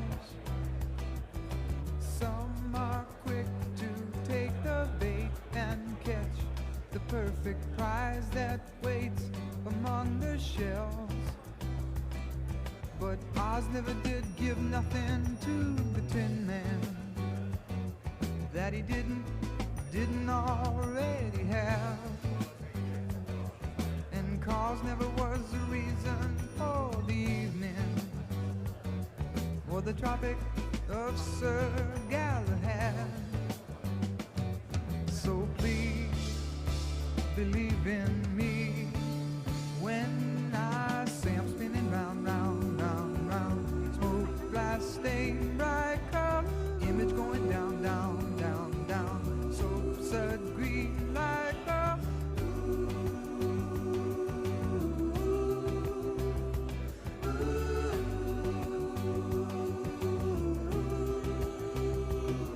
oh, Oz never did give nothing to the Tin Man that he didn't already have. And cause never was the the Tropic of Sir Galahad. So please believe in me when I say I'm spinning round, round, round, round. Smoke glass stained like a image going down, down, down, down. So green like a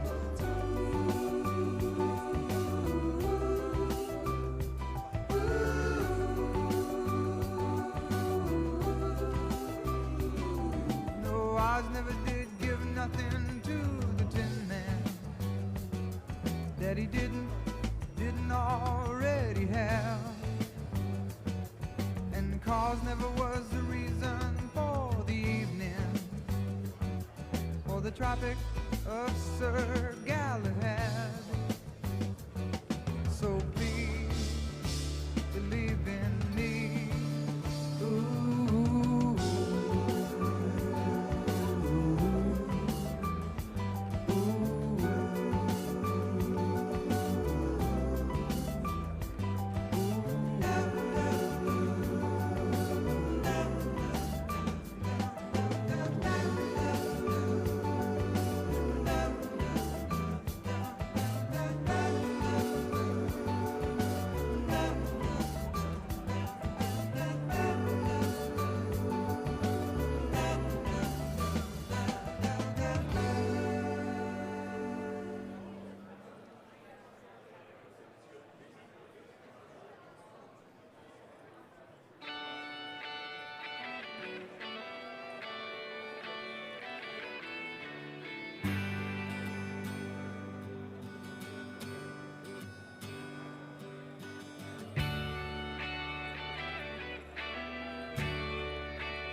Ladies and gentlemen, please take your seats. The program will begin in 5 minutes.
Ladies and gentlemen, please take your seats. The program will begin in 2 minutes.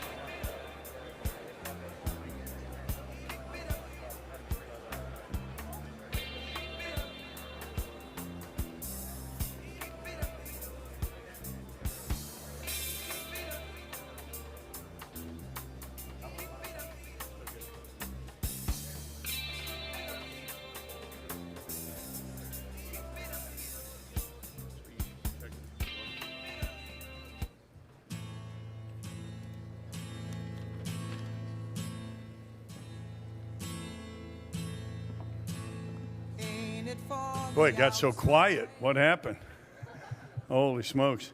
Hey, thanks for joining us. We only have this crowd here because General Clark's speaking, and we know that. And you're very smart to be here. Yes, it's a sunny day out there. You could be doing all kinds of stuff, but nothing's more important than this.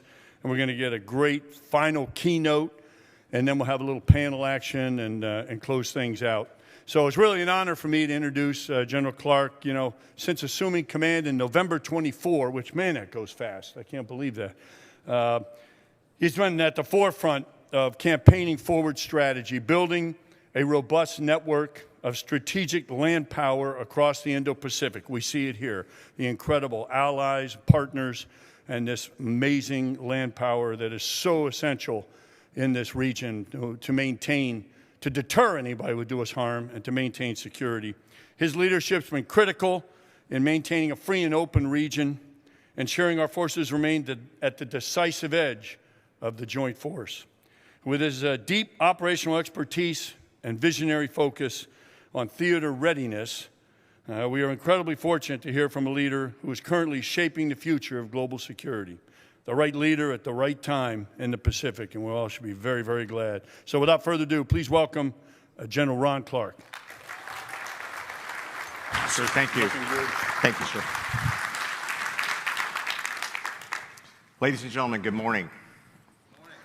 I'd offer if you could find a person who's a dynamic leader and dynamic speaker in their own right, who's been your boss 3 times and knows that if you screw this up, it's their fault. You should have them introduce you for every speaking engagement. So General Brown, again, thank you. Thank you for your leadership. Thank you for your mentorship. Round of applause for the President and CEO of AUSA.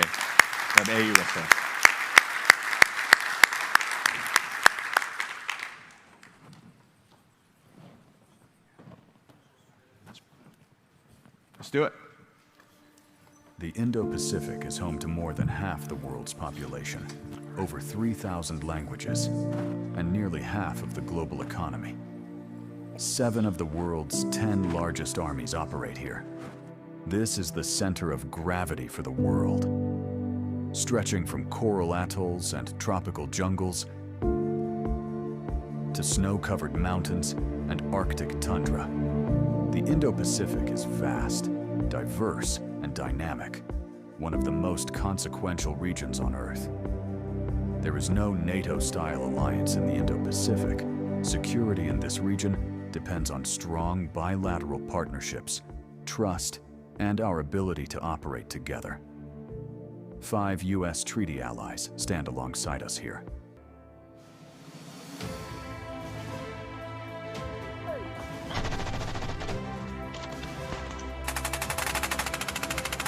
More than 100,000 soldiers, active duty, National Guard, and Reserve stand ready across the theater. Diverse in experience, united in purpose.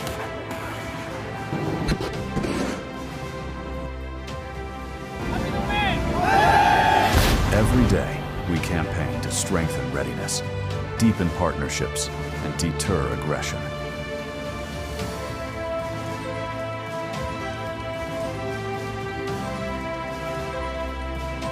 Our soldiers operate forward alongside allies and partners, training and serving together across every domain and environment. Our greatest strength is our people. Our enduring advantage is our partnerships. Together, we prevail. This is the formula that drives success across the Indo-Pacific. As America's theater army, we remain ready, resilient, and committed to preserving peace, security, and prosperity throughout the region. U.S. Army Pacific. One team, one fight.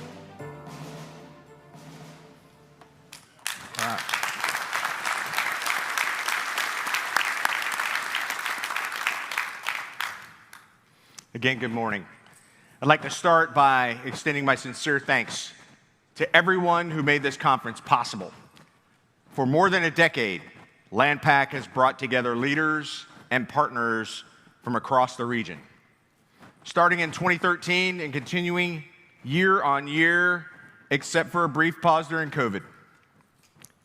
Together with our allies and partners, your presence is a testament to our shared commitment to security and stability across this region.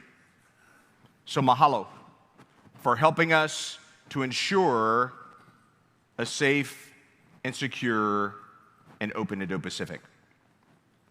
To the soldiers and families who support our mission every day, your service and sacrifice are the foundation of our collective strength.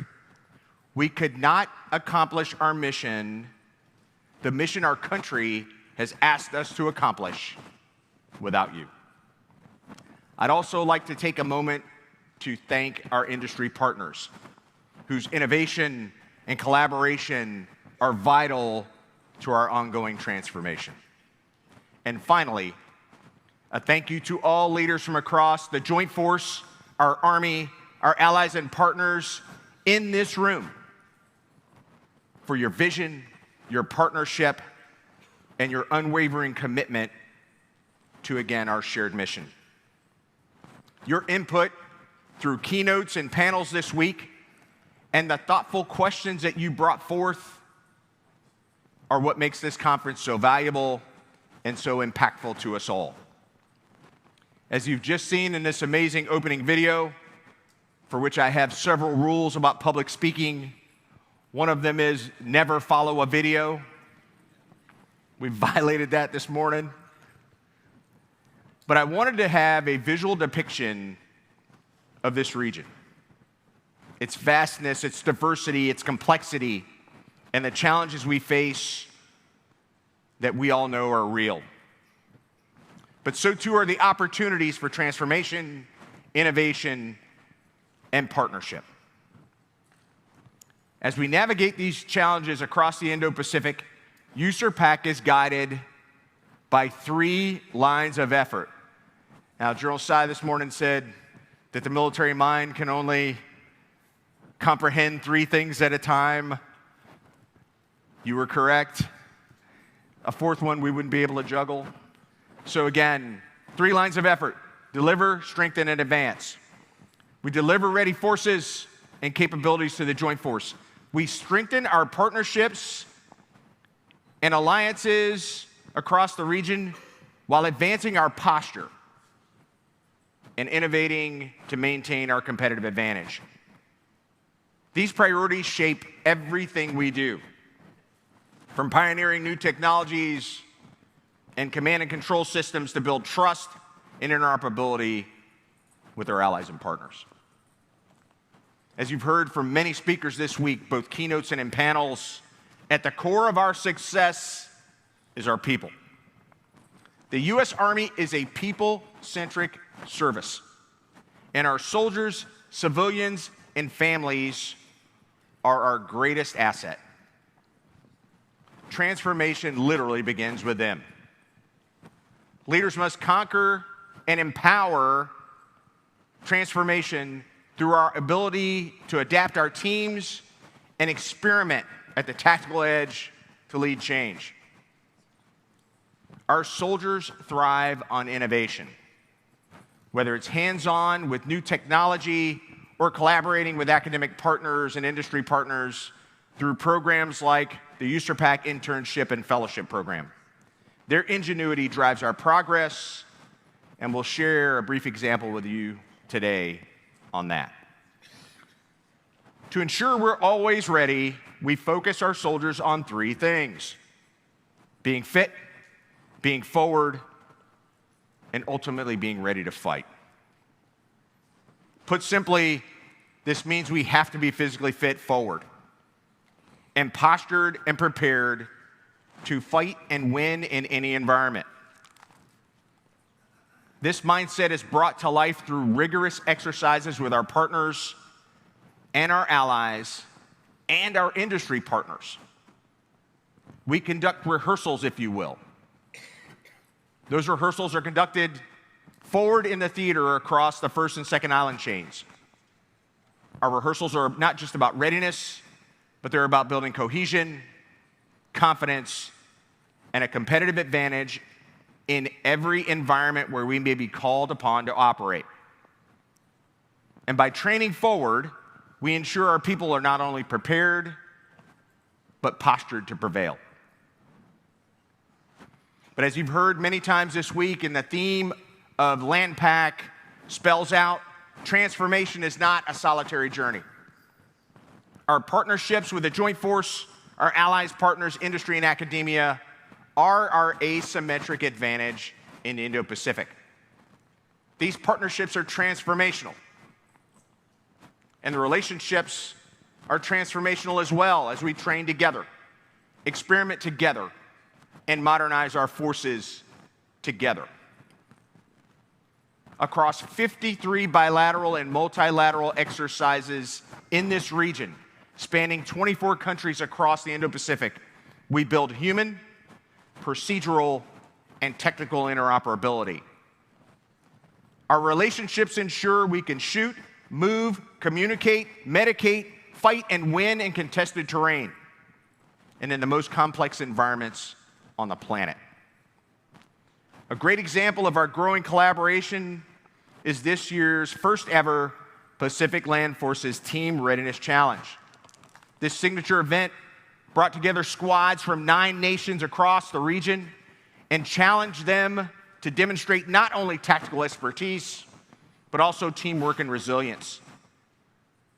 They demonstrated the ability to operate seamlessly alongside their allies and partners and illustrated that competitions like this strengthen bonds, foster mutual understanding, and ensure that when we're called upon to serve together in crisis and conflict, we do so in a highly capable, highly competitive team manner. Ladies and gentlemen, ultimately, our mission is to prevail. And we all know, especially those of us who have worn or currently wear the cloth of their nation, that the cost of failure is simply too high. Prevailing requires us to be continuously transformative to meet the demands of this dynamic theater. It means we have to ensure our soldiers in our formations can see first, sense first, strike first, protect always, and sustain the fight. It also means embracing a culture of innovation and experimentation at every echelon. Technology and innovation are not just aspirations, they're realities being put to the test across the Indo Pacific. And as the Secretary of the Army, the Honorable Dan Driscoll recently challenged our industry partners with the temporal nature of the challenge.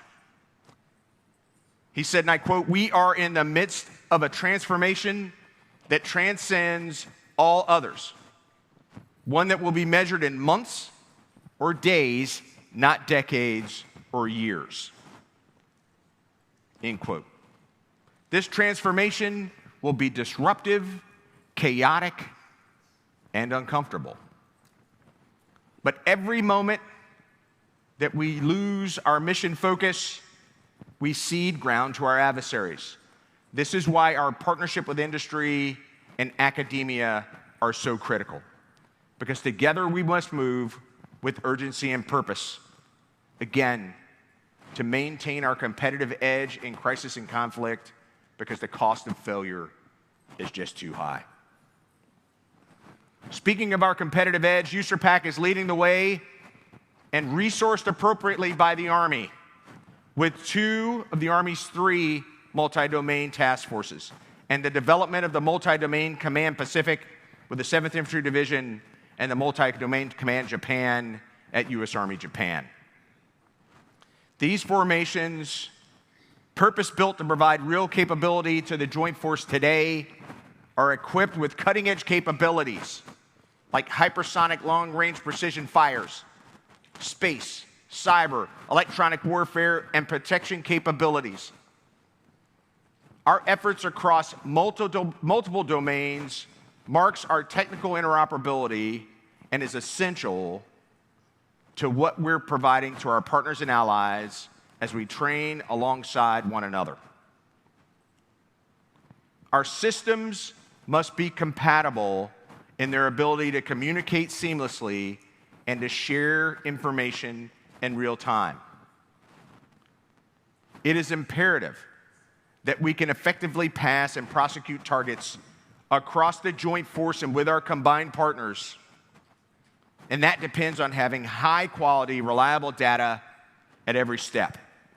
Without this level of integration, even the most advanced capabilities cannot reach their full potential, or even worse, will fail. Our multi-domain formations give the Joint Force commander new options and present complex problem sets to every adversary.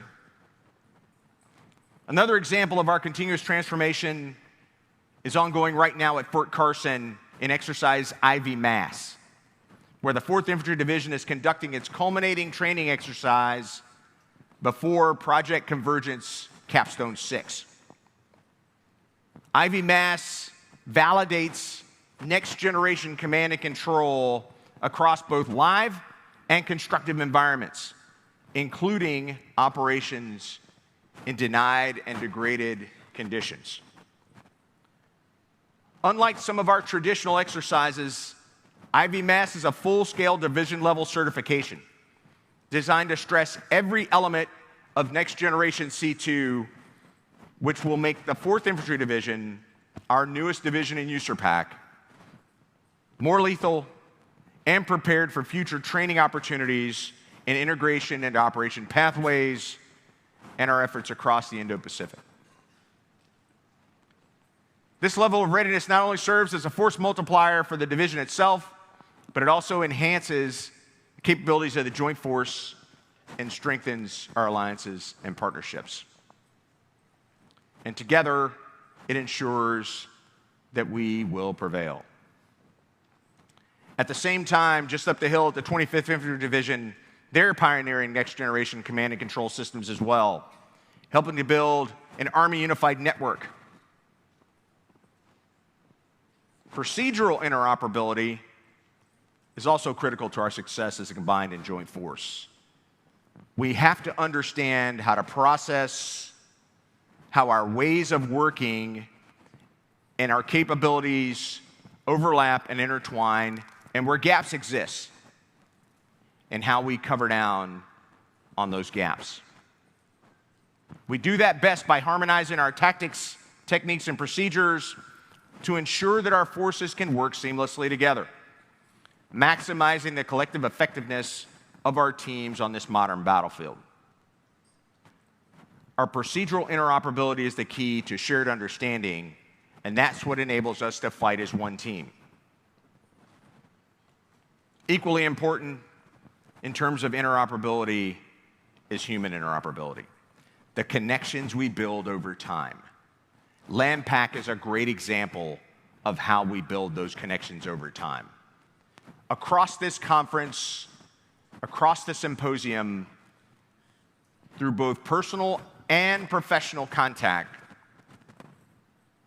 we have forged relationships and strengthened relationships during a time of competition, which is essential because if we wait until crisis or conflict to build the level of trust that's necessary to prevail is no longer there. It's too late. So across our USARPAC formations, we're consistently experimenting and testing new formations and new systems, whether it's the 4th ID or the 25th Infantry Division focused on next generation C2, or our teammates at the 8th Theater Sustainment Command focused on advanced sustainment technologies to ensure we stay ahead of emerging challenges. Perhaps most tangibly for us, at our innovation facility at Schofield Barracks, appropriately named The Forge, our soldiers are building, flying, and fighting their own additively manufactured, uncrewed, and unmanned systems, showcasing the innovation that our soldiers maintain at the tactical edge, which is driving transformation on the modern battlefield. So for us, innovation is not something we simply talk about.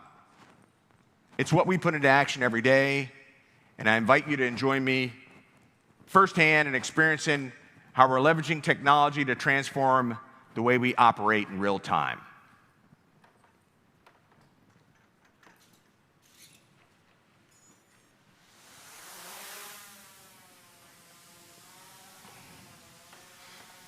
The drone you see take flight is operated by USARPAC soldiers from the 25th Infantry Division. This drone, the Kestrel, was produced by our soldiers at the Forge. The Forge also has an exportable capability that's forward right now, producing UAVs in the Philippines.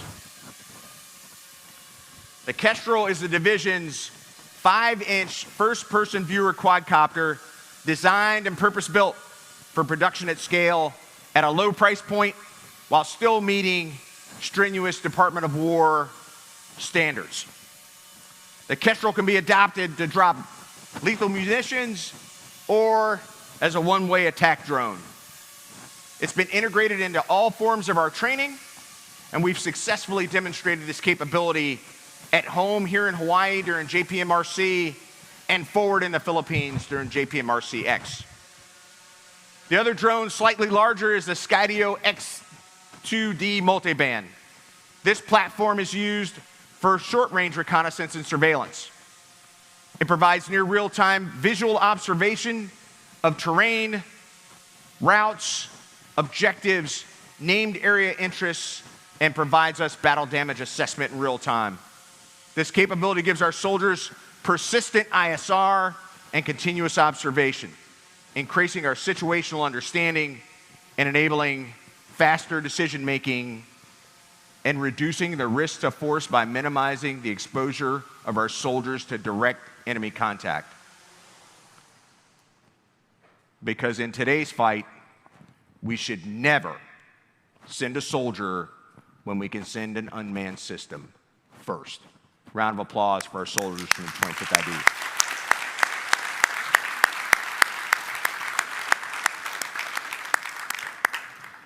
That was pretty cool. Although I had a better idea, I was going to hold the Kestrel in my hand and say, "Behold!" But when I asked the soldiers, "Can I do that?" the answer back was yes. Then I asked, "Should I do that?" The answer was, "Hell no, sir." So thank you for my own personal safety. Appreciate it. Our soldiers in these systems represent our commitment to experimentation, adaptation, and are literally our operational advantage on the battlefield. And by integrating these unmanned, uncrewed systems, they help us focus on our sustainment and our operations while not just keeping pace with change, driving it. These systems serve as a force multiplier, extending our operational reach, accelerating our sensor-to-shooter abilities, and increasing our operational tempo. This is transformation in action, driven by our people and our partnerships while never losing sight on our duty to prevail. So as we look into the future, one of the most potent drivers of transformation is artificial intelligence. Across USERPAC, we're harnessing AI in new ways to further accelerate our progress and enhance our operational advantage.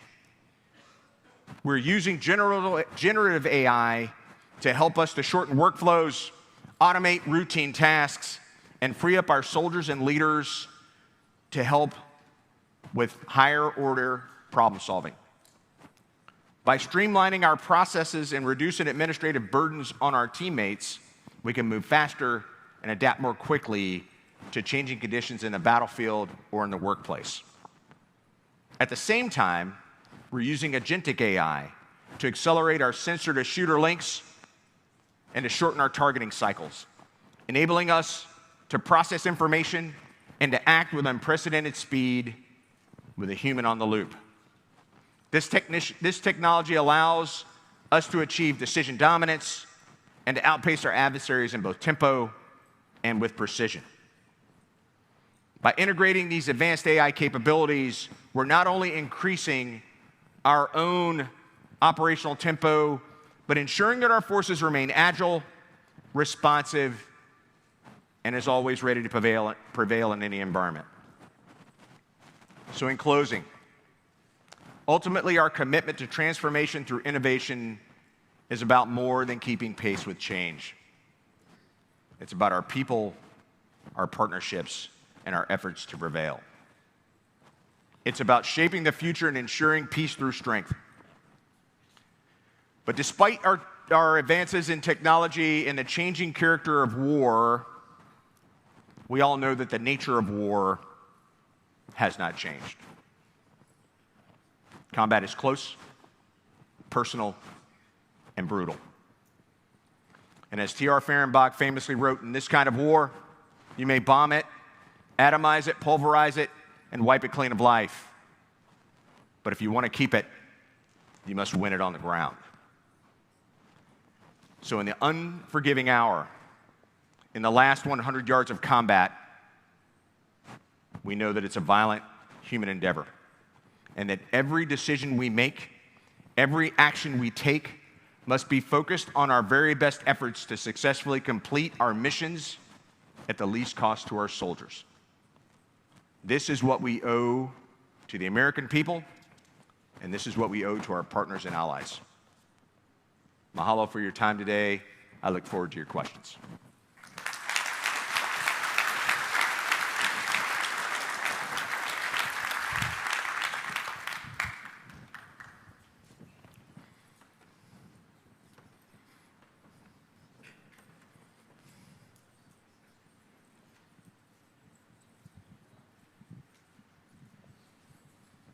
Thank you, General. I'm G from G3 Training USAPAC.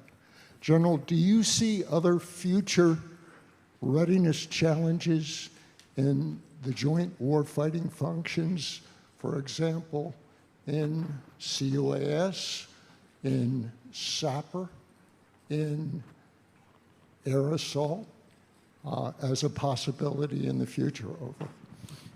Thank you for that question. Absolutely, I see future challenges. Our responsibility is to stay ahead of our adversaries as we address these challenges. So, for instance, our efforts right now in training. We have undertaken at USAPAC and with our partners and allies over a number of bilateral and multilateral exercises the opportunity, again, to build interoperability in a way that helps us to solve difficult, complex problems. So you know very well in the G37, in our training division, we spend a lot of time focused on whatever the next challenge is going to be. So our efforts, again, to work together with partners and allies on training for the problems we know we'll have to solve. We train for the known. But continuing to educate and innovate so we're able to solve challenges that are unknown and in some cases unknowable. So it's that symbiotic relationship between training and education that I charge all of us with as we continue to develop leaders to meet the challenges that are ahead that will be posed by our adversaries. Thanks. Good afternoon, sir. Question for you. How much did you leverage your academia resource partners to design more advanced technologies to enhance the warfighting effort?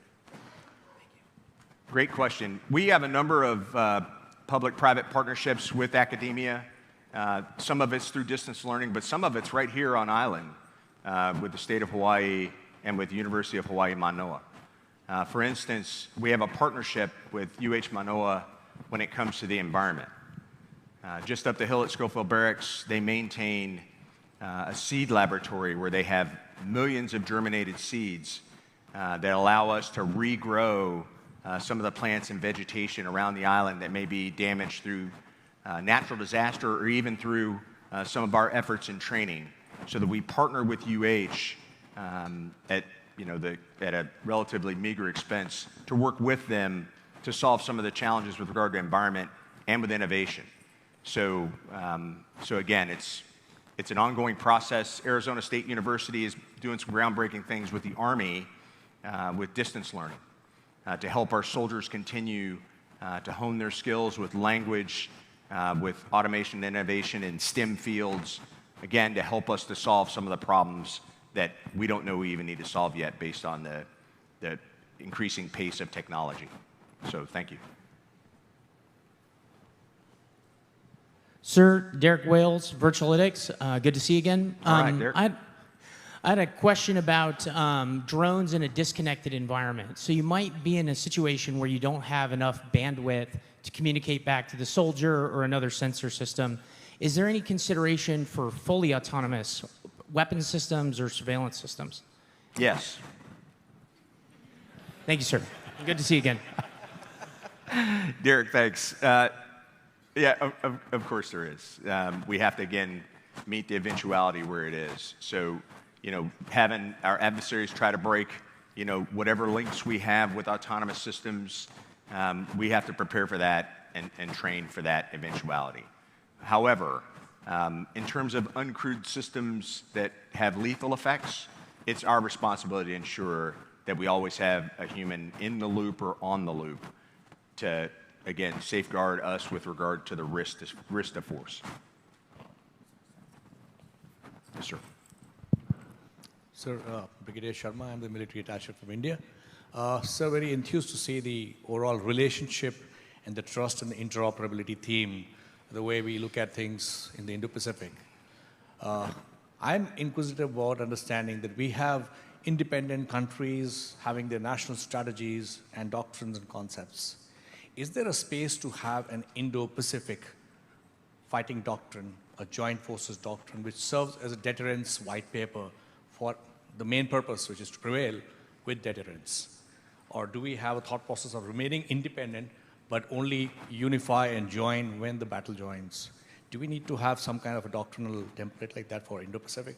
I think a doctrinal template would help, but what we do have as an arrow in our quiver is our ability to be able to train together and to conduct coordination, really in your case at the Army level, with your counterparts across the region, not just the U.S., obviously. So the Indo-Pacific region does not have, as the video said, the benefit of a NATO-like structure that would provide overarching strategy for member nations that are inside this region. So we have to work more closely together through bilateral and multilateral agreements, engagements, exercises, operations, activities, and investments in order to really get to a level of interoperability procedurally and technically that allow us to operate seamlessly in crisis or conflict. But again, thanks. It's the ability to be able to work together through the land power network, in our case, that enables us to be able to operate in a way that I think we can all be proud of. So, thanks. Sir, Brigadier General Seabury with OCAR 357. First of all, thank you for those inspiring words. Just imagine this room just full of Compo 2 and 3 senior leaders, warrant officers, and sergeant majors. What would you tell them to get ready for the fight? This is your pitch, sir. Okay. I would answer that question the same way as if you asked me that question. What do you do to get ready for the fight? And for my teammates, they know the answer to that already. Chief, what would I say? What would I do to get ready? That's right. Stay ready so you don't have to get ready. That's what I'd say to Compo 2 and 3 and Compo 1 and to our partners and allies. Stay ready so you don't have to get ready because we don't have time. We don't have time. So the immediacy of the problem requires us to remain ready. We don't have time to get ready. So everything that we're doing to continue to focus ourselves on the business of prevailing in competition, crisis, and conflict needs to be an ongoing continuum of activities that we spend literally every waking moment focused on. So thank you for that question. And Chief, well done. Appreciate you staying ready. Great job, sir. Please give General Clark a big round of applause.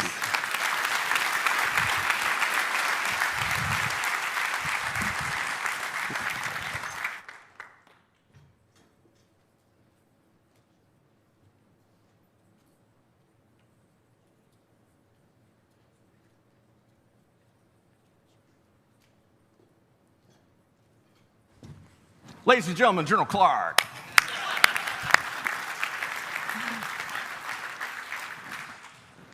We have an unprecedented opportunity to hear me speak 3 straight times. Believe me, it was not built this way. We had an opportunity to hear from General Brunson on day 1, which was phenomenal. However, you heard what he said during his remarks. He said, and to think that he ended up with the last time slot last year at LANPAC, he wasn't going to let that happen again. So he found an activity that caused him to have to make his way back to Korea last night, which, I don't begrudge him at all. But what it gave me was the last time slot for remarks, followed then by the last panel. So without further ado, it brings me great pleasure and honor to invite our leadership panel onto the stage today.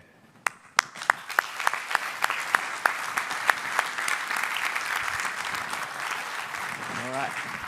Thank you, sir. Thank you, sir. Thanks, Matt. Good to see you. Nice to see you, sir. All right, thank you as well. All right. Okay, let's get right into it.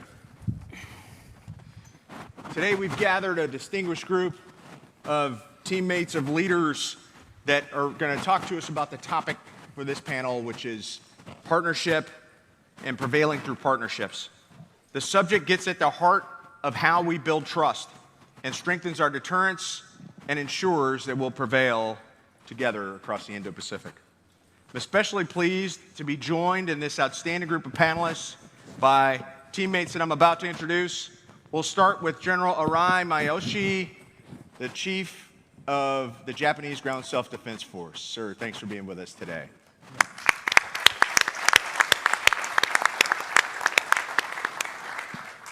General Simon Stewart, Chief of the Australian Army. Sir, well done. 4 years as Chief of the Australian Army.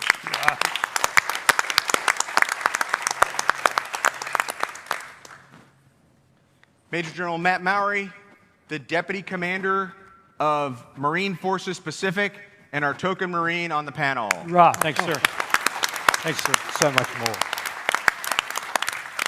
Oh, Dan, thanks for being here. I know it's a struggle sometimes getting your actual boss to come to events, but in true reality, Jim Glenn was here for the first 2 days.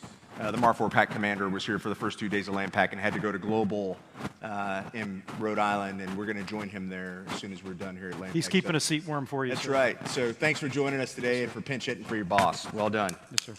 All right. And Major General Joe Pasmonte, the Commanding General of the 7th Infantry Division of the Philippine Army, also pinch hitting for his boss, General Toto Navarrete, who's the keynote speaker at the graduation for the Philippine Military Academy and had to depart again last night. So, Joe, thank you for being with us and thank you for your partnership that you provide to us. Thank you very much for especially our having me. teammates who are currently in the Philippines. Well done.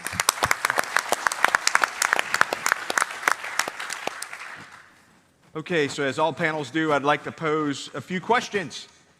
And we'll start with Simon and General Arai. Gentlemen, please describe the most significant opportunities and challenges that you've encountered in building and sustaining effective partnerships in the Indo-Pacific region. Simon, your question. Hey, thanks very much, General Ron, for having us, and to General Brown and the phenomenal team at AUSA for creating this opportunity to bring us together. This is another demonstration of collective will, so thank you. Look, I would say this is an area where we have far more opportunities than we do challenges. Doors are open, minds are open, hearts are open. There is a degree of willingness, and indeed all of that is underpinned by necessity. The era we live in, the era we serve in, creates that very necessity. And it incentivizes us to work together through necessity where our interests intersect.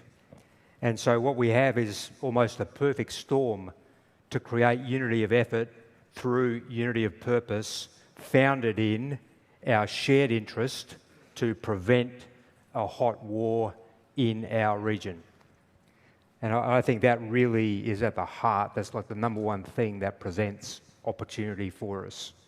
The second is, and a number of teammates and colleagues have made this point in their keynotes and panels, is the nature of the challenges that land forces globally, but certainly in the Indo Pacific AOR face, is the same. It characterises differently depending on geography, scale, politics, history, but the nature of the challenges is the same. That, again, provides a huge aperture for opportunity. And the third contributing factor, I think, is that our mill-to-mill relationships, our land force to land force, army to army, army to Marines, our special operations relationships didn't start yesterday. In most cases, they are founded on decades, many decades of working together.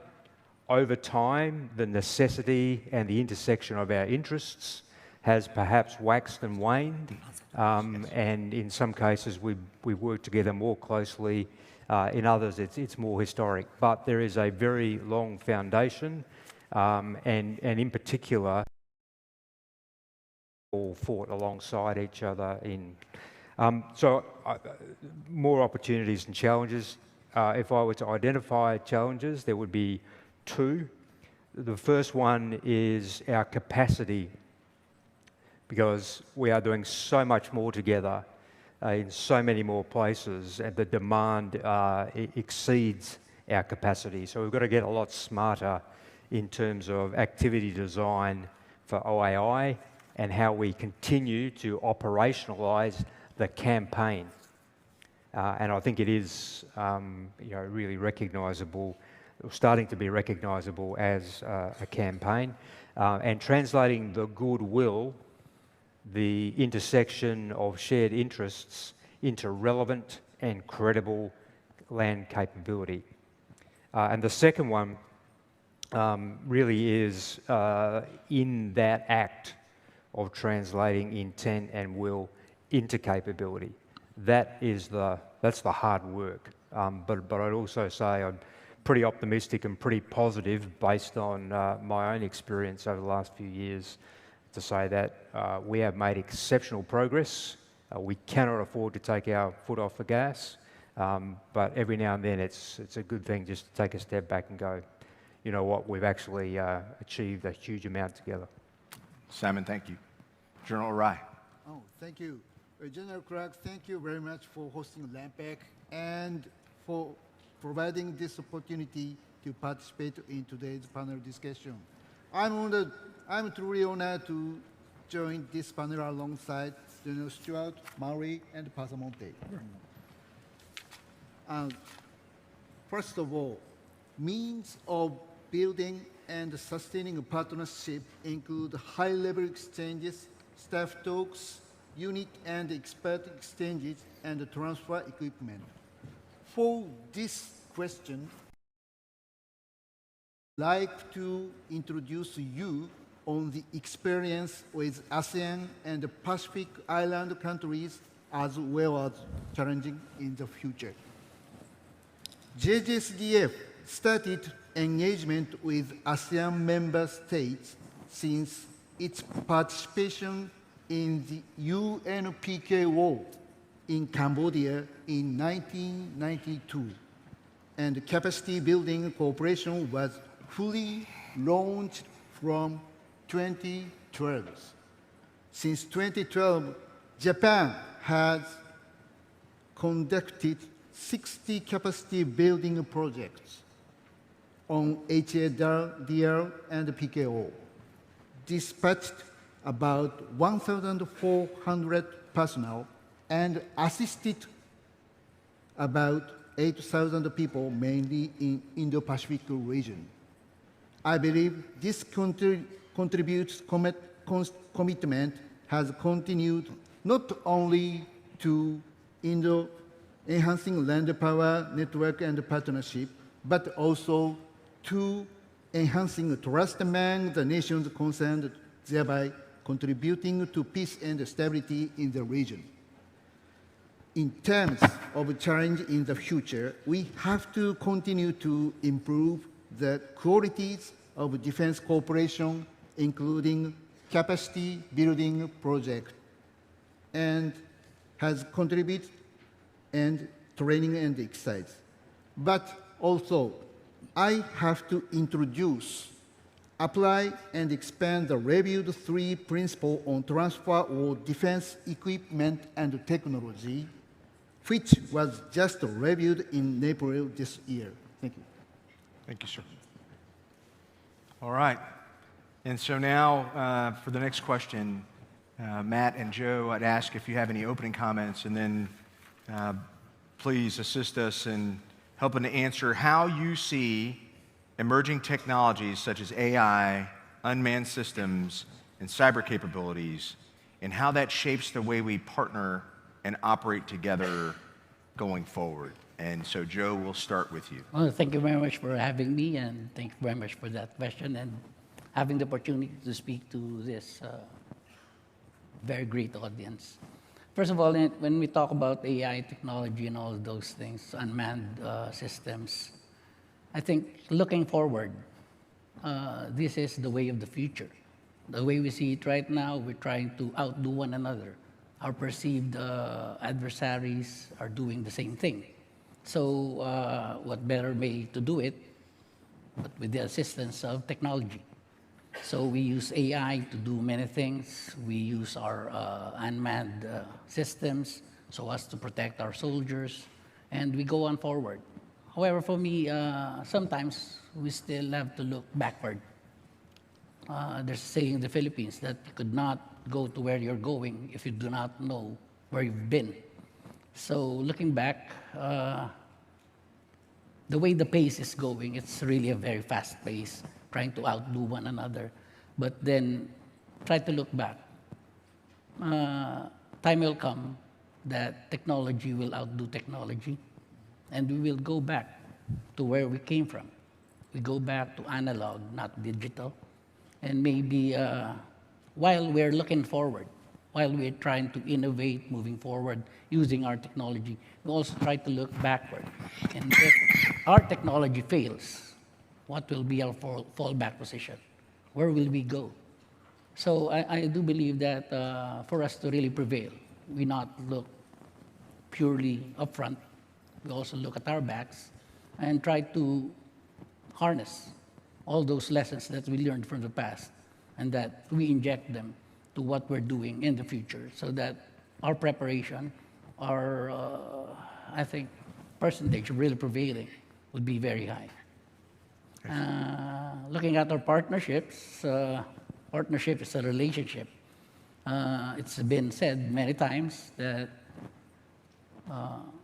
our partnership starts from number one, our interests. Our common interests, our shared interests, that's what makes us partners because we are looking at common things. And from there, we choose our partners and we develop relationships with our partners so that that bond will become stronger and that when we work together, we'll really do it faster, quicker, and easier. Thank you. Thanks, Joe. Matt. Yeah, sir. First, again, on behalf of General Glenn and the 80,000 active duty Marines who call Indo Pacific home, thank you for this panel. The Marine Corps is committed to being a first island chain force, and how we do that is through our partnerships. It's through consistent relationship building that allows us to have the access, basing, and overflight that we need. But more importantly, I think it's about building trust in those relationships. So specifically with this technology question, what we have found is, first and foremost, you've got to get trust with, build that relationship so you can understand what their strengths and weaknesses are and what we can contribute to. When it comes to things like AI and cyber tools, there's a wide disparity throughout the region and national capabilities in those areas.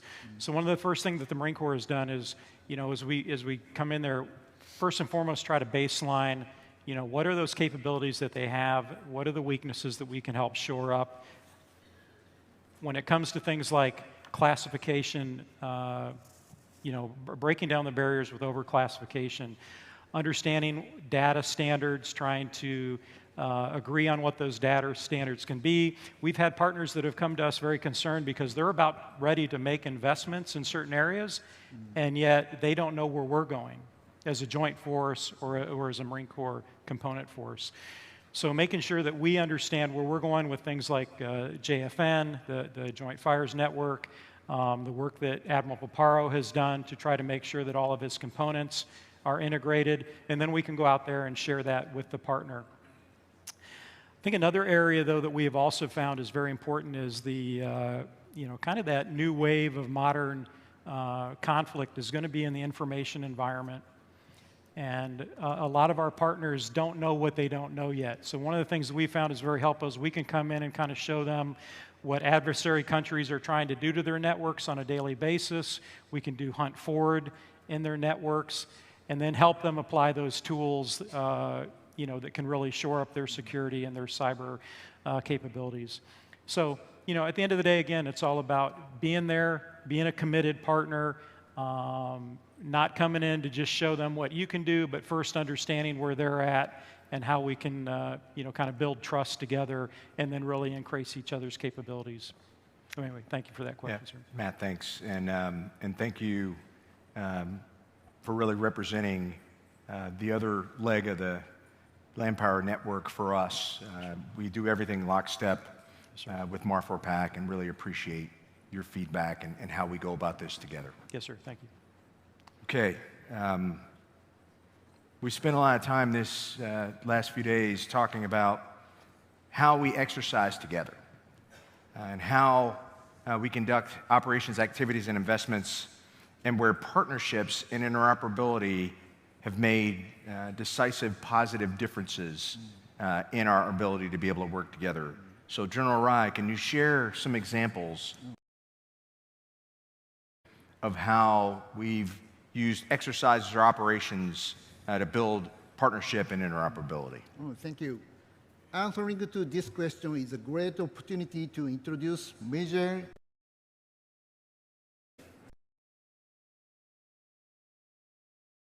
size OS and Resolute Dragon RD in 2025. JJSDF conducted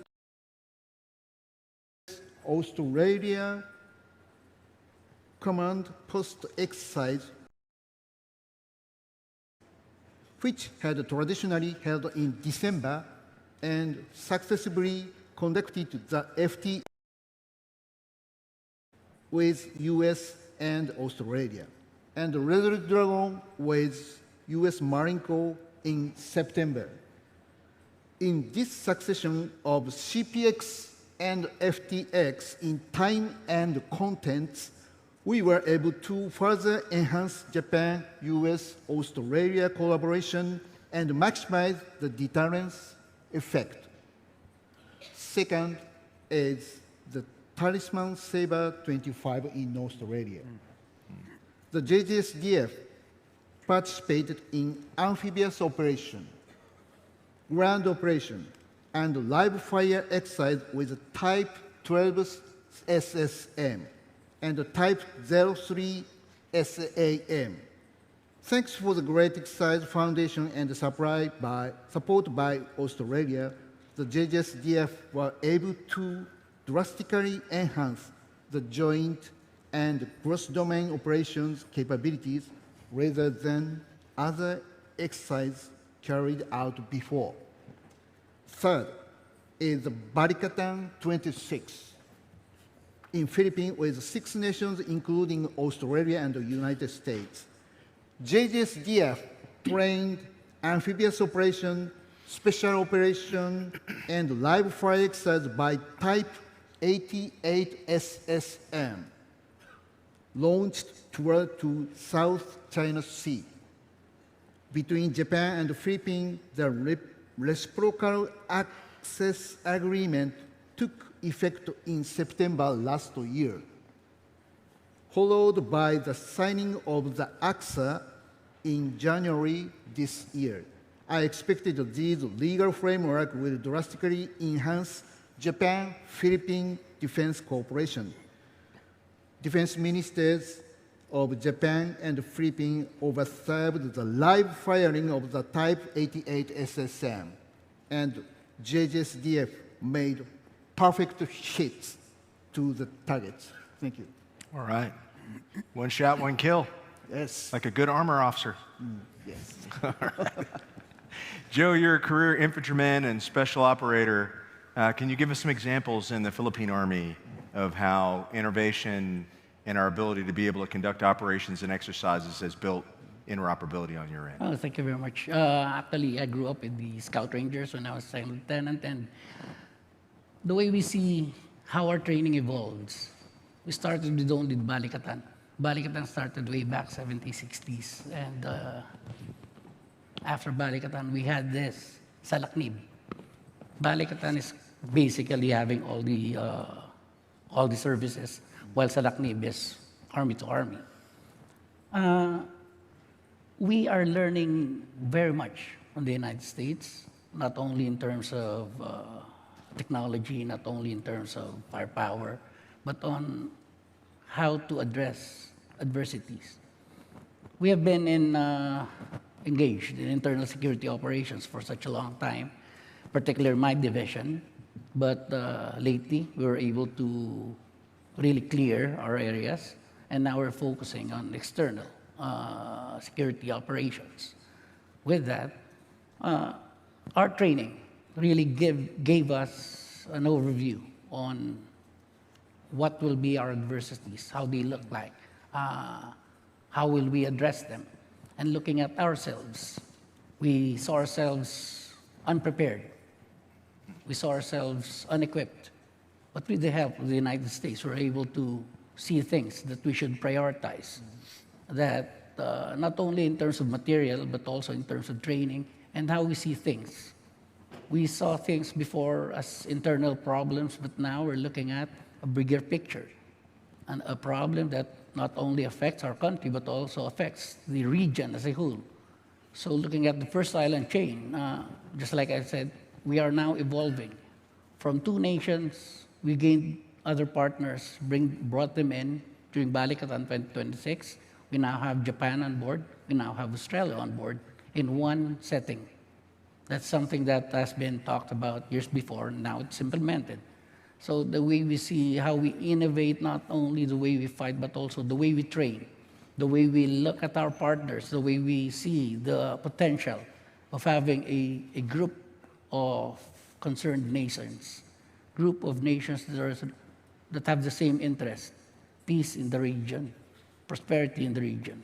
The way we protect that peace and prosperity, that gives us an opportunity to learn from each other, adjust our training, adjust the way we think, adjust the way we fight, so that when the time comes, we are ready, and we won't need to be ready. I got that from you. All right. At least one person was awake. Good job.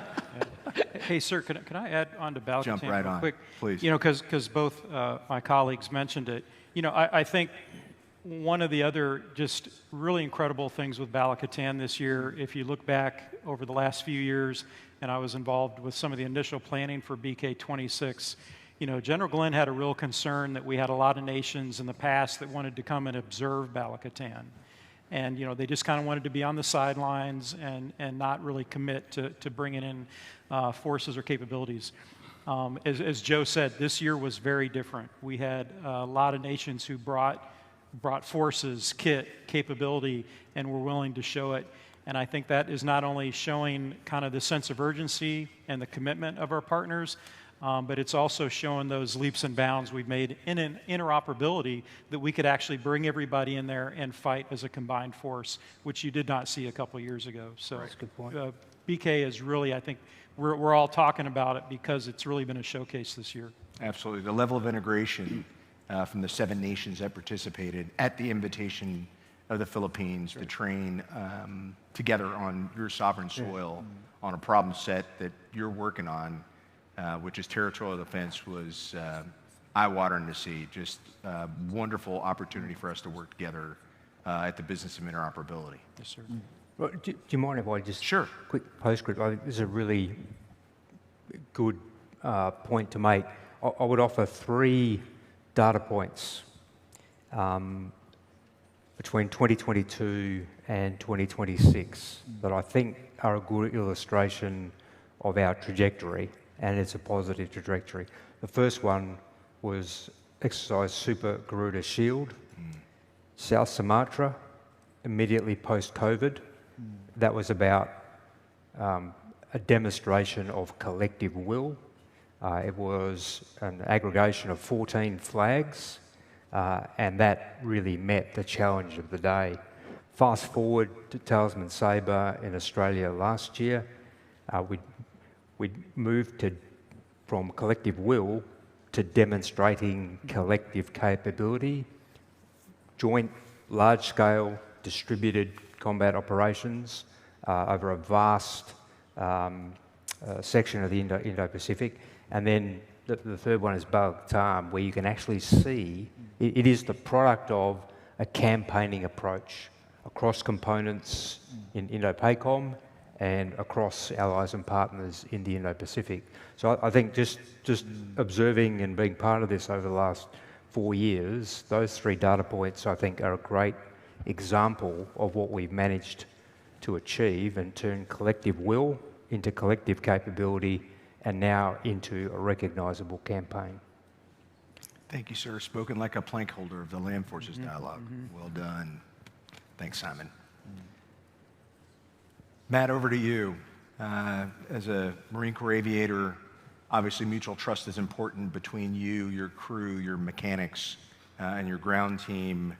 So from your perspective at the MARFORPAC level, how do you foster mutual trust and understanding amongst your Marines and soldiers and Marines from other nations, especially during combined training or operations? How do you foster mutual trust? Yeah, thank you, sir.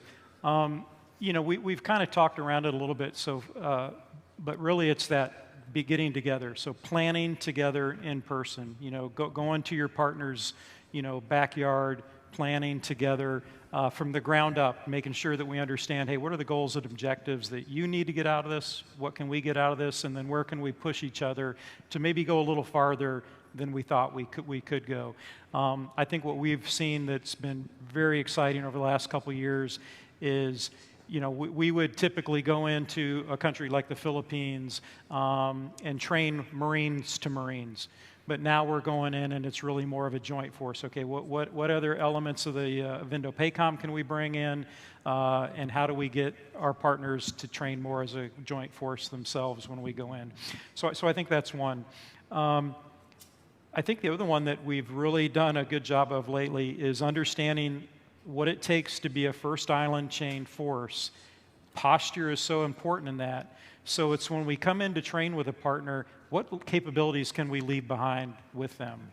You know, it's one thing to come in with your new kit, you train for a couple weeks, and then you bring everything back out of theater. That's not deterrence, and that's not building deterrence. But when you can come in and leave that advanced capability, or leave your Marines there for an extended period of time, or your soldiers or sailors, that really helps build trust, you know, that you're committed for the long term for that.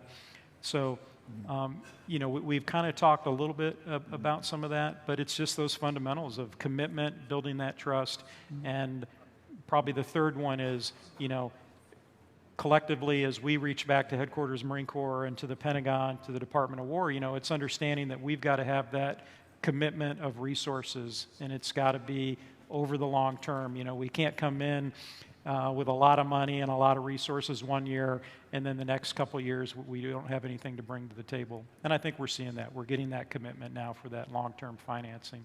Excellent. Thank you, sir. Excellent. Thank you, Matt.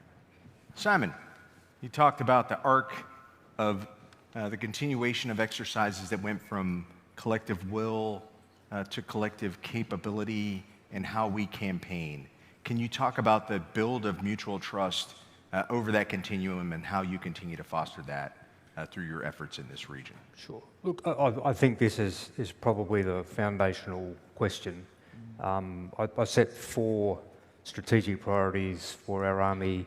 The central one was trust. Trust in our teams, trust with the society we serve, trust with the government of the day, and trust with our allies and partners.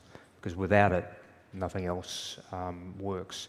So listening to General King's keynote yesterday, I think she really laid out in a really clear and compelling way that trust remains and is purely a human endeavour, and it requires the investment of time, and she described it as presence, which is you know, one of the key one of the 5 elements of the value proposition of land power in the Indo-Pacific in the 21st century. That's presence, being there. That takes time. We always talk about the tyranny of distance, and to invest time means you've got to prioritise. So that's, I guess, first point one. Secondly, it's leader business. It's, by example, and leaders can, and I think we have, enhanced the tempo and driven the tempo, because we no longer have a kind of a joint and combined architecture where it's staff-driven. It's now leader-driven, and the reason for that is, say, 5+ years ago, the chiefs would get together maybe once a year, maybe once in a term. Today, this year, last year, the year before, we see each other on a pretty regular basis, 3, 4, 5, 6 times a year. It takes time, it takes effort, it takes resources, but it matters because it drives tempo. So we can make agreements, we can make decisions, and we can direct the staff, and that I've seen a real increase in tempo there. The second point is that for our current generation, many of us have got long-standing relationships, and our forces have fought, bled, and died together over the last 25 years.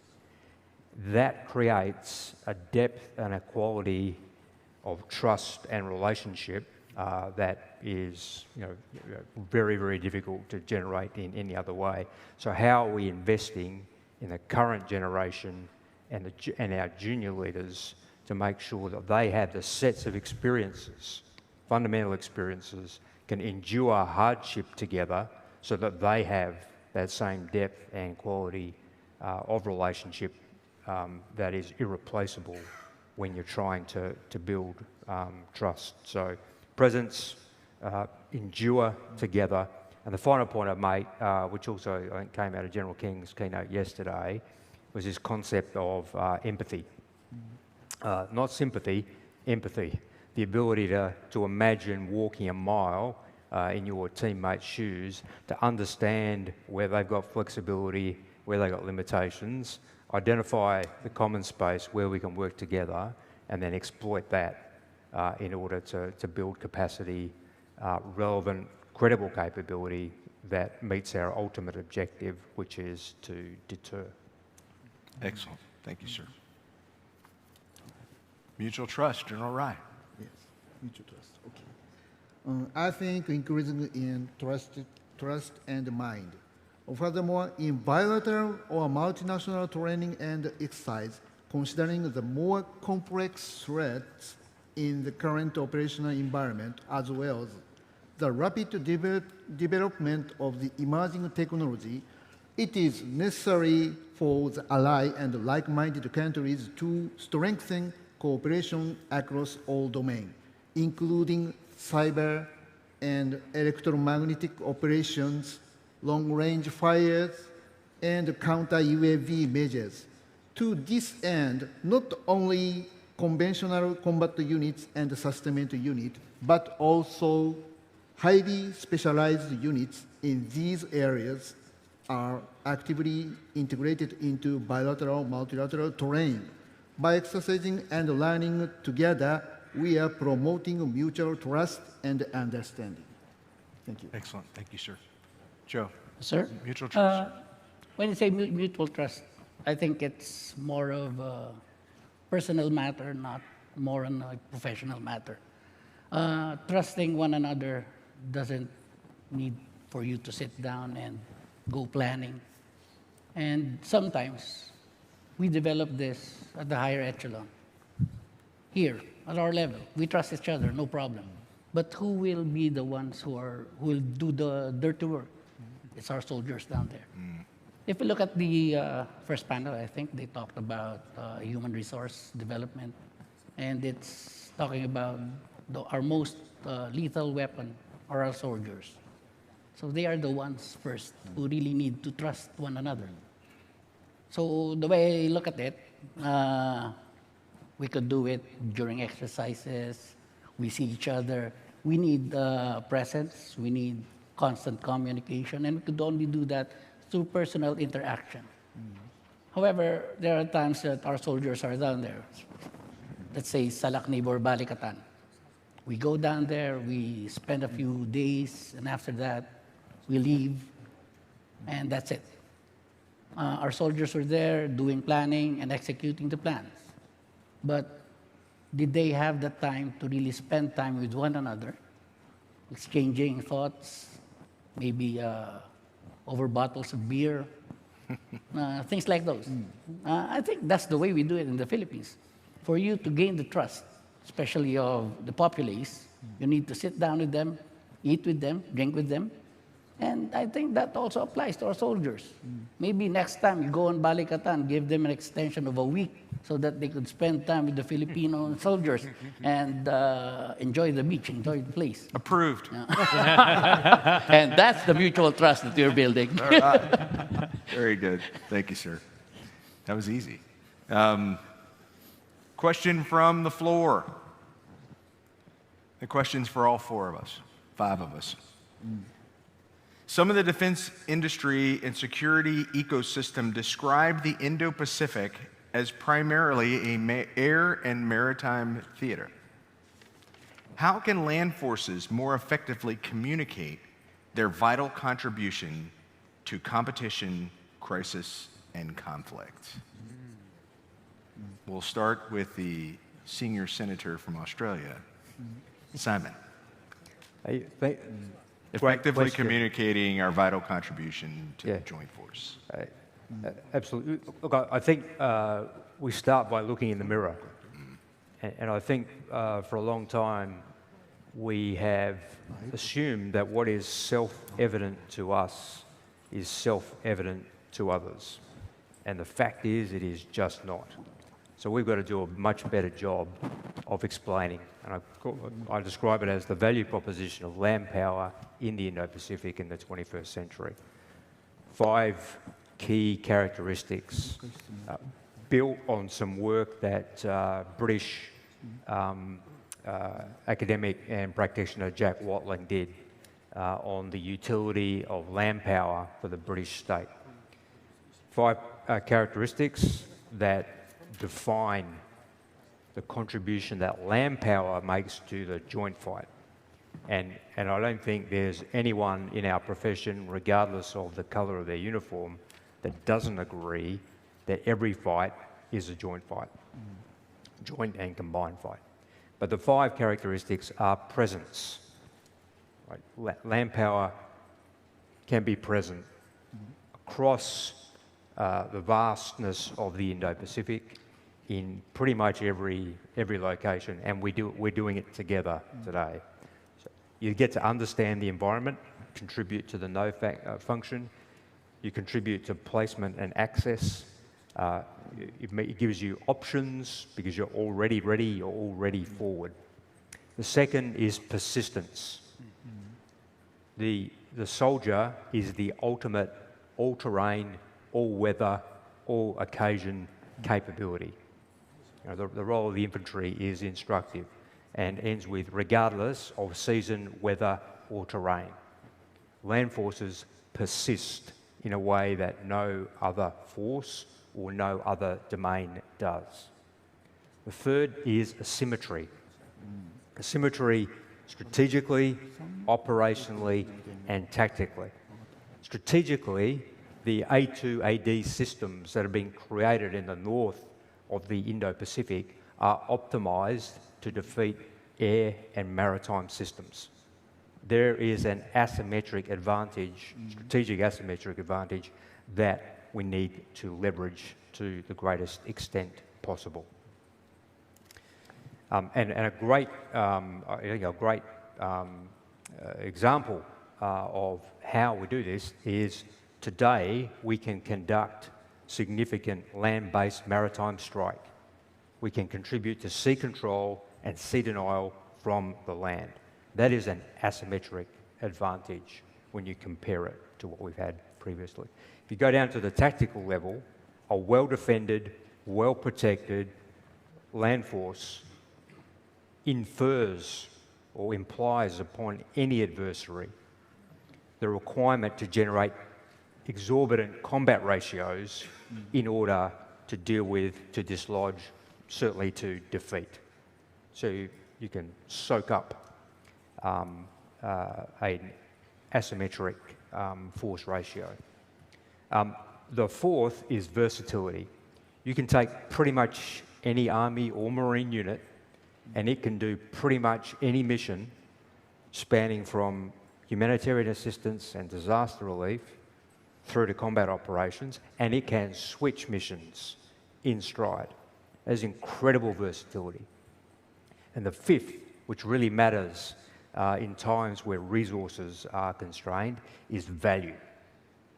Land forces are exceptionally good value for money. You get an exceptional return on investment because we're not a capital and platform-based, as important as those systems are, but you get a whole lot more bang for buck out of land forces. I think we all subscribe to the Clausewitzian view, enduring nature, changing character of war.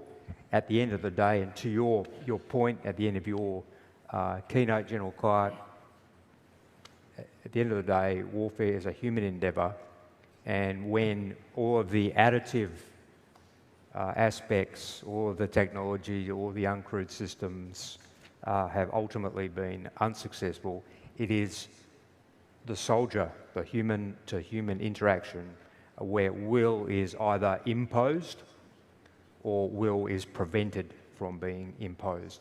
And that statement of fact is based in about 6 millennia of human history. Excellent. Thanks, Simon. Joe? Actually, yes, the Indo Pacific region is composed of several islands and vast body of water. They might look at it as an area for the Air Force and the Navy. But at the end of the day, the greatest battle will be fought on land. No battle has been won in air or in the sea.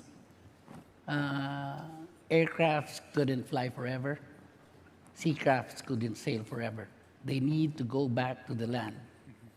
And that's the basic of it. That's why we need really to strengthen our land forces and see to it that when we're called, we are there.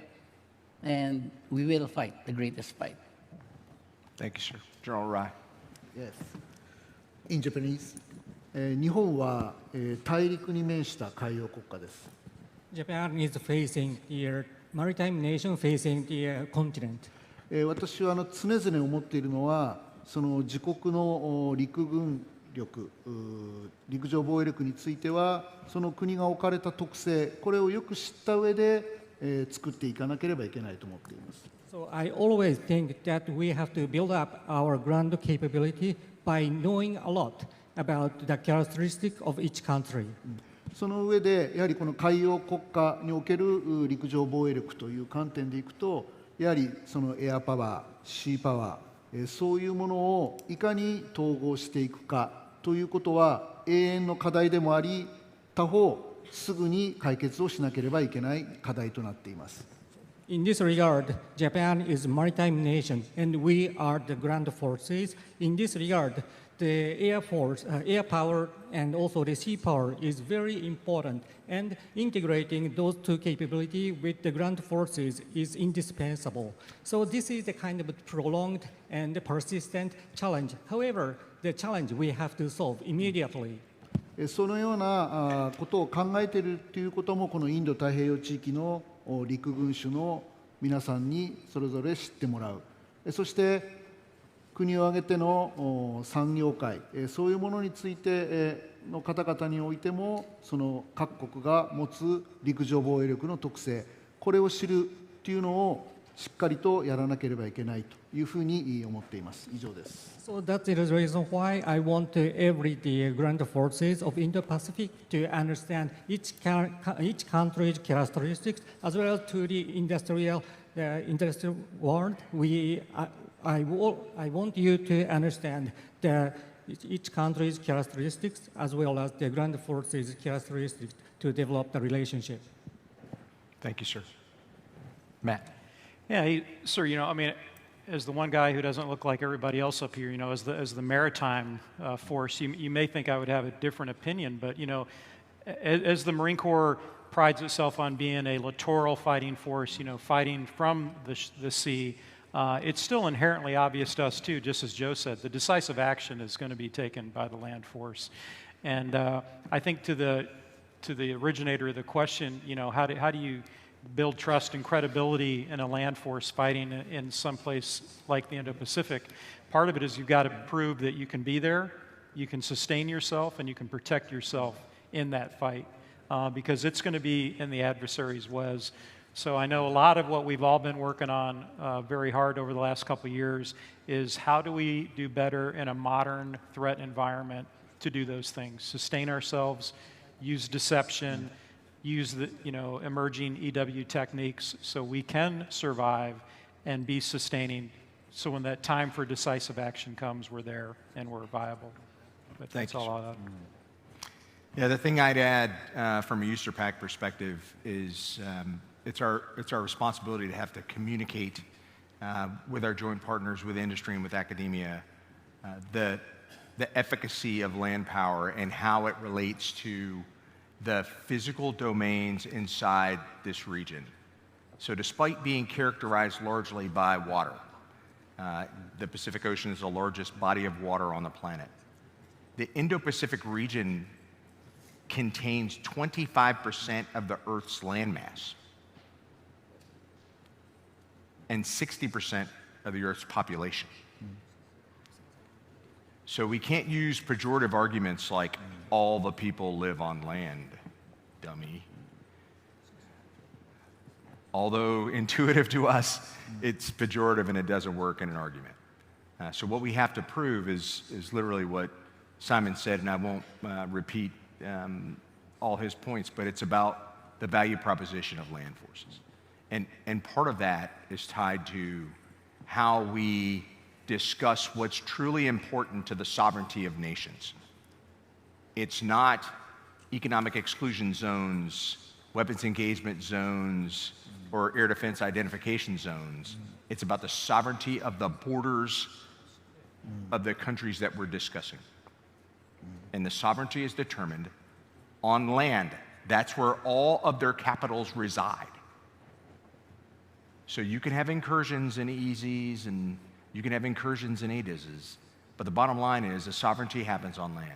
So the relationships that we build in the land power network across this region and how we have the discussions with those who would have them about the efficacy of the value proposition of land forces is very important. So we have to challenge some of the thinking associated with how this works, because we possess capability to influence across all domains on and from the land with the persistence that's necessary to have a dog in the fight in protraction.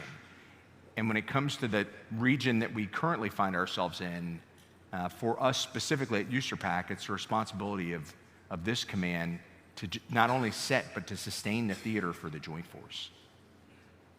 And only land forces can do that. Okay, we have 6 minutes and 26 seconds left. So we're going to jump to the last question, and that's, what does success look like to you in multinational partnerships, and what are the key indicators that you use to measure that progress? And Joe, we'll start with you. Actually, before we talk about the success, we talk about what are our objectives, because those objectives are the ones will tell us whether we succeed or not.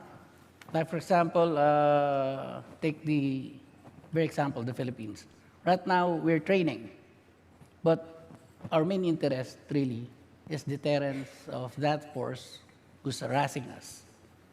So you might look at it as just a simple training, but for us, your mere presence there gives us that opportunity to really move freely, to have that sense of freedom to move in our waters.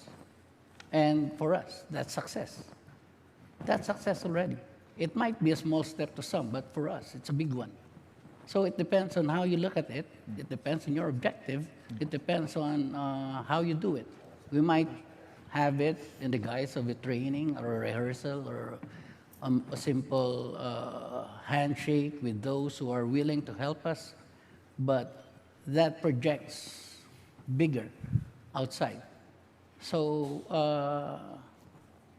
parameters, I think, parameters that will be set is dependent on the objectives that you have set forward. And with that, I think that if we move forward the way we're doing right now, because from the start, I was, if you prevail, prevailing you for what? Prevailing the interests that you're fighting for. That's why we established our mutual partnership, because of that mutual interest. So if we achieve that interest, the degree of achieving it is dependent on the steps that we set along the way. Thank you. Thanks, Joe. Matt, what does success look like?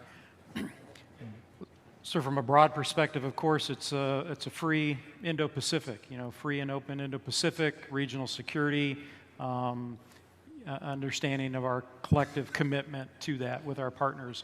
For the Marine Corps specifically, a lot of our success in the Indo-PACOM comes from persistent access into the spaces we need to get into. But more importantly, it's the request from our partners to come in and continue to work with them.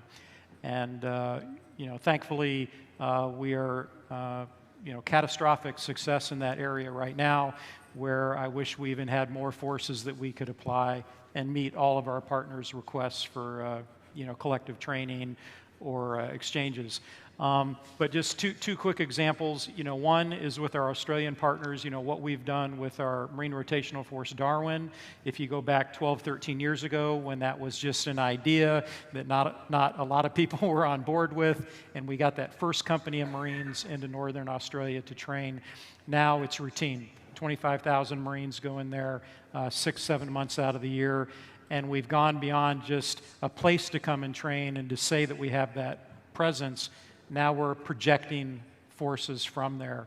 Balakatan was an example of that, where we moved forces with our Australian and New Zealand partners from Northern Australia up through the first island chain into the Philippines to participate in that exercise. So that's what success is for us. And the more we have those requests, General Glenn would love to fill them all, and hopefully we can here in the next few years. But thanks, sir. Absolutely good. Thank you. Simon. Ultimately, just to start with Matt's point, the political and strategic objective is a free and open Indo-Pacific. That's where all of our interests intersect. That means the absence of a hot war, at the very least, and that really is the qualitative measure of our collective endeavours to deter conflict. Deterrence is ultimately decided in the mind of its objective. So it is very much part art and part science. And I think we would do well just to remember that there are those two aspects. Because if we think it's a science problem, an engineering problem, a math problem, then we're probably missing the point. Having said that, there are things we can measure. Going back to some of the earlier parts of our conversation, we've effectively generated a campaign across the theatre, and we've got campaign design, we've got campaign metrics. So we can measure those things. And I think we're getting better at doing it. Really important to be able to see ourselves so that we can make the necessary adaptations and adjustments to the prosecution of that campaign, and have some sensitivity analysis to know what is working in terms of impression and deterrent effect, and what's more effective than other things.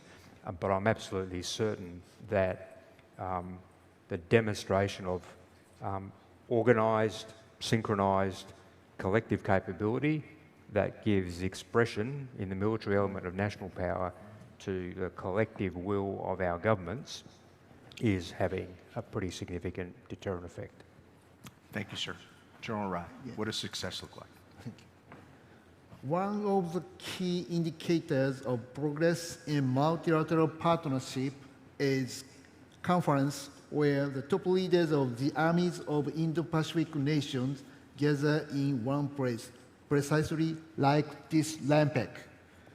These conferences are to be held annually on a regular basis, and whether its content is becoming more substantial year by year. For the JGSDF, there are events such as LANPAC and IPAC co-hosted by USAPAC, and Paris hosted or co-hosted by MAHOPAC, and CAS hosted by the Australian Army. Regardless of the situation, the very fact that so many members gather regularly in this vast region to reaffirm and strengthen their partnership must be a source of unease for those who do not have many partners, as there is no collective security organization in the Pacific region like NATO in Europe. Building a land power network is essential to regional peace and stability. Thank you. Thank you, General Rai. And I'll answer the question like this. What does success look like to USAPAC? You're looking at it. It's partners, allies, industry, uniformed personnel from across the spectrum. It's, to steal a phrase used by our Australian teammates, it's mateship. It's the spirit of camaraderie, teamwork that extends beyond friendship, by teammates that have shared values, that have shared interests, that share the business of deterring war together, and that find ourselves with friends on a panel like this. So again, thank you for your contribution. Thank you all for your service. And thank you for being a part of this panel today. Ladies and gentlemen, please, round of applause for this tremendous group of leaders.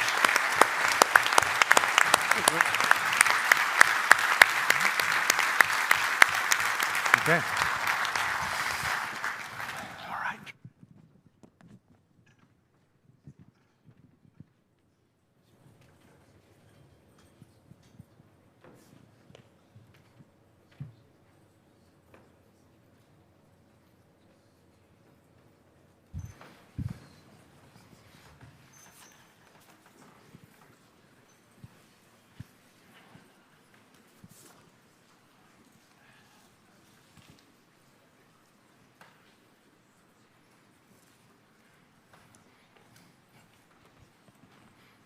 All right, teammates, we're going to try something. Some of you know what's coming. Are you with me? 2 claps. Where's General Smith? I'm sure he wouldn't think that's the standard. Let's try it again. 2 claps. For AUSA, under the leadership of General Bob Brown, for putting together this tremendous event, LANPAC 26. 2 claps. For all of our teammates, partners, allies who traveled here to be a part of LANPAC. 25 delegations, 16 chiefs of army, over 2,500 registered personnel to be a part of this event. 2 claps.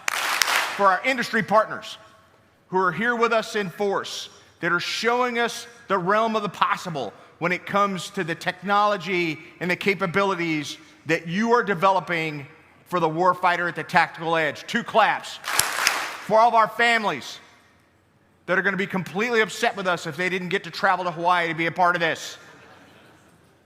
2 claps.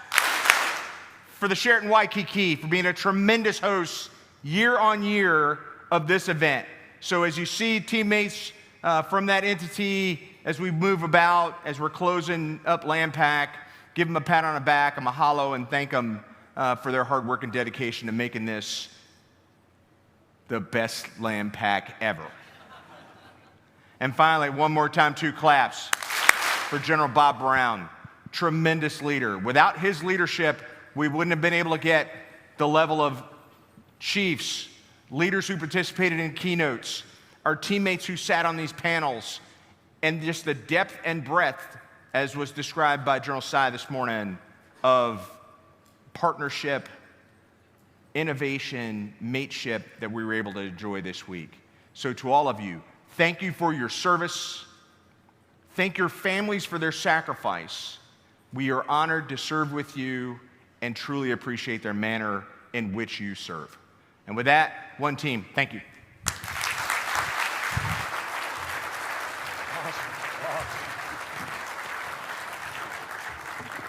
Nothing else needs to be said except for General Clark. 2 claps. All right, outstanding. Thanks so much. I really appreciate, and it is the best LANPAC ever, no doubt. Hold on, sir. Wait, there's one more thing, ladies and gentlemen. Oh, boy. So all of you that know General Brown, like we know General Brown, and USRPAC knows General Brown, you know that he has one vice. Actually, I would describe it as an addiction. And as a Sergeant Major, I'm against this addiction that he has, and that addiction is ice cream. And if you know General Brown, when he has ice cream, because he has so much internal guilt because he knows he has this addiction, he makes you eat ice cream. So he feels better about it. So, sir, this is your last LANPAC, and the staff, despite my sincere opposition, said, we want to make sure your last LANPAC is your very best LANPAC because you've given us your very best since the very beginning. So I want everybody to give General Brown 2 claps and meet us out in the hallway for some ice cream. All right. You're simply